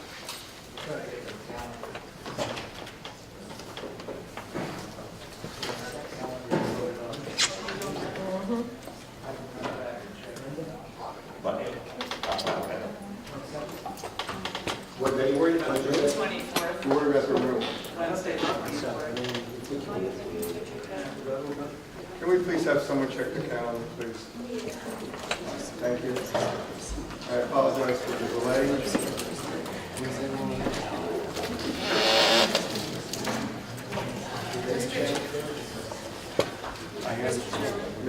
While we're waiting, if I could just put out for consideration for this commission, when we come forward with our next meeting and how the agenda is set up, and an opportunity for public comment, and consider, I appreciate, I think it's important that the public have an opportunity to have general comment, but I know we all operate in, just kind of as a clarification, we're not all cities here, we're counties and we're cities, because it's kind of, everyone's been saying cities and mayors, and I'm not a mayor, I'm a chairman, same with Chairman Wiggins, but I think it's important when we are making decisions on major expenditures and or bonds or so forth, that we maybe consider approaching this as though it's a public hearing, to give specific individual agenda items to the public, give the public an opportunity to comment on those individual agenda items, and as we do in our, in our city and our council and supervisor meetings. And so that's just something I would ask that we maybe consider in putting together our next agenda. I know that to me isn't, that wouldn't be considered a bylaw, that would just be how we're in operation of the agenda. So, thank you for that. We have to have a public hearing on the budget, and we have to have a public hearing on funding. So both of those. So all those would have a public hearing, and then what would be the, because I know with our public hearing, we take 15, up to 5 minutes, and then up to 15 minutes for a group, so I don't know how that would factor in here. It would be the same. Thank you. Ms. Rodenbach, can you please have an answer? I think his staff is trying What day are you looking at? We've been looking at our calendar. Wednesday this week. Yeah, I know that doesn't work for me. I'll be working for your place. Maybe the following, 26th. Friday, you know. Same day where you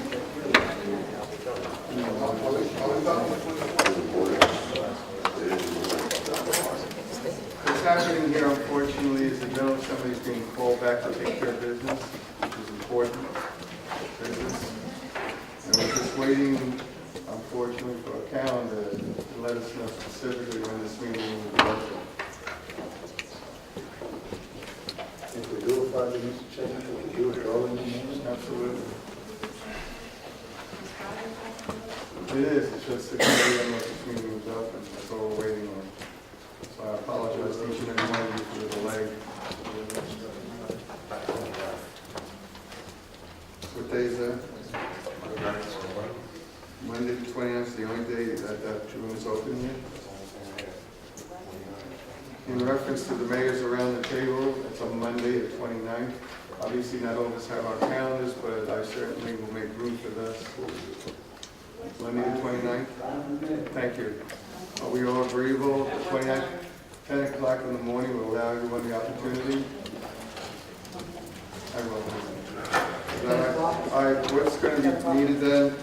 Mr. Rodenbach, I want just clarity here. It relates to September 29th. It's a Monday to have a meeting here. Is that correct, at 10 o'clock at the regional building?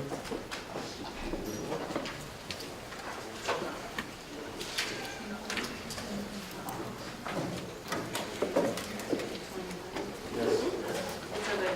It's available at 10 o'clock. Mr. Frank, can I have a motion, please? Yes. Thank you. Can I have a second, Ms. Johnson? Thank you. All members supporting the motion say aye. Aye. Those opposed say nay. Thank you. The motion is now in order to adjourn this meeting. You were kind enough to form the bylaws committee, Yes. and but somebody needs, we need a chairman or somebody, why don't you call the group together so we can have a bylaws committee?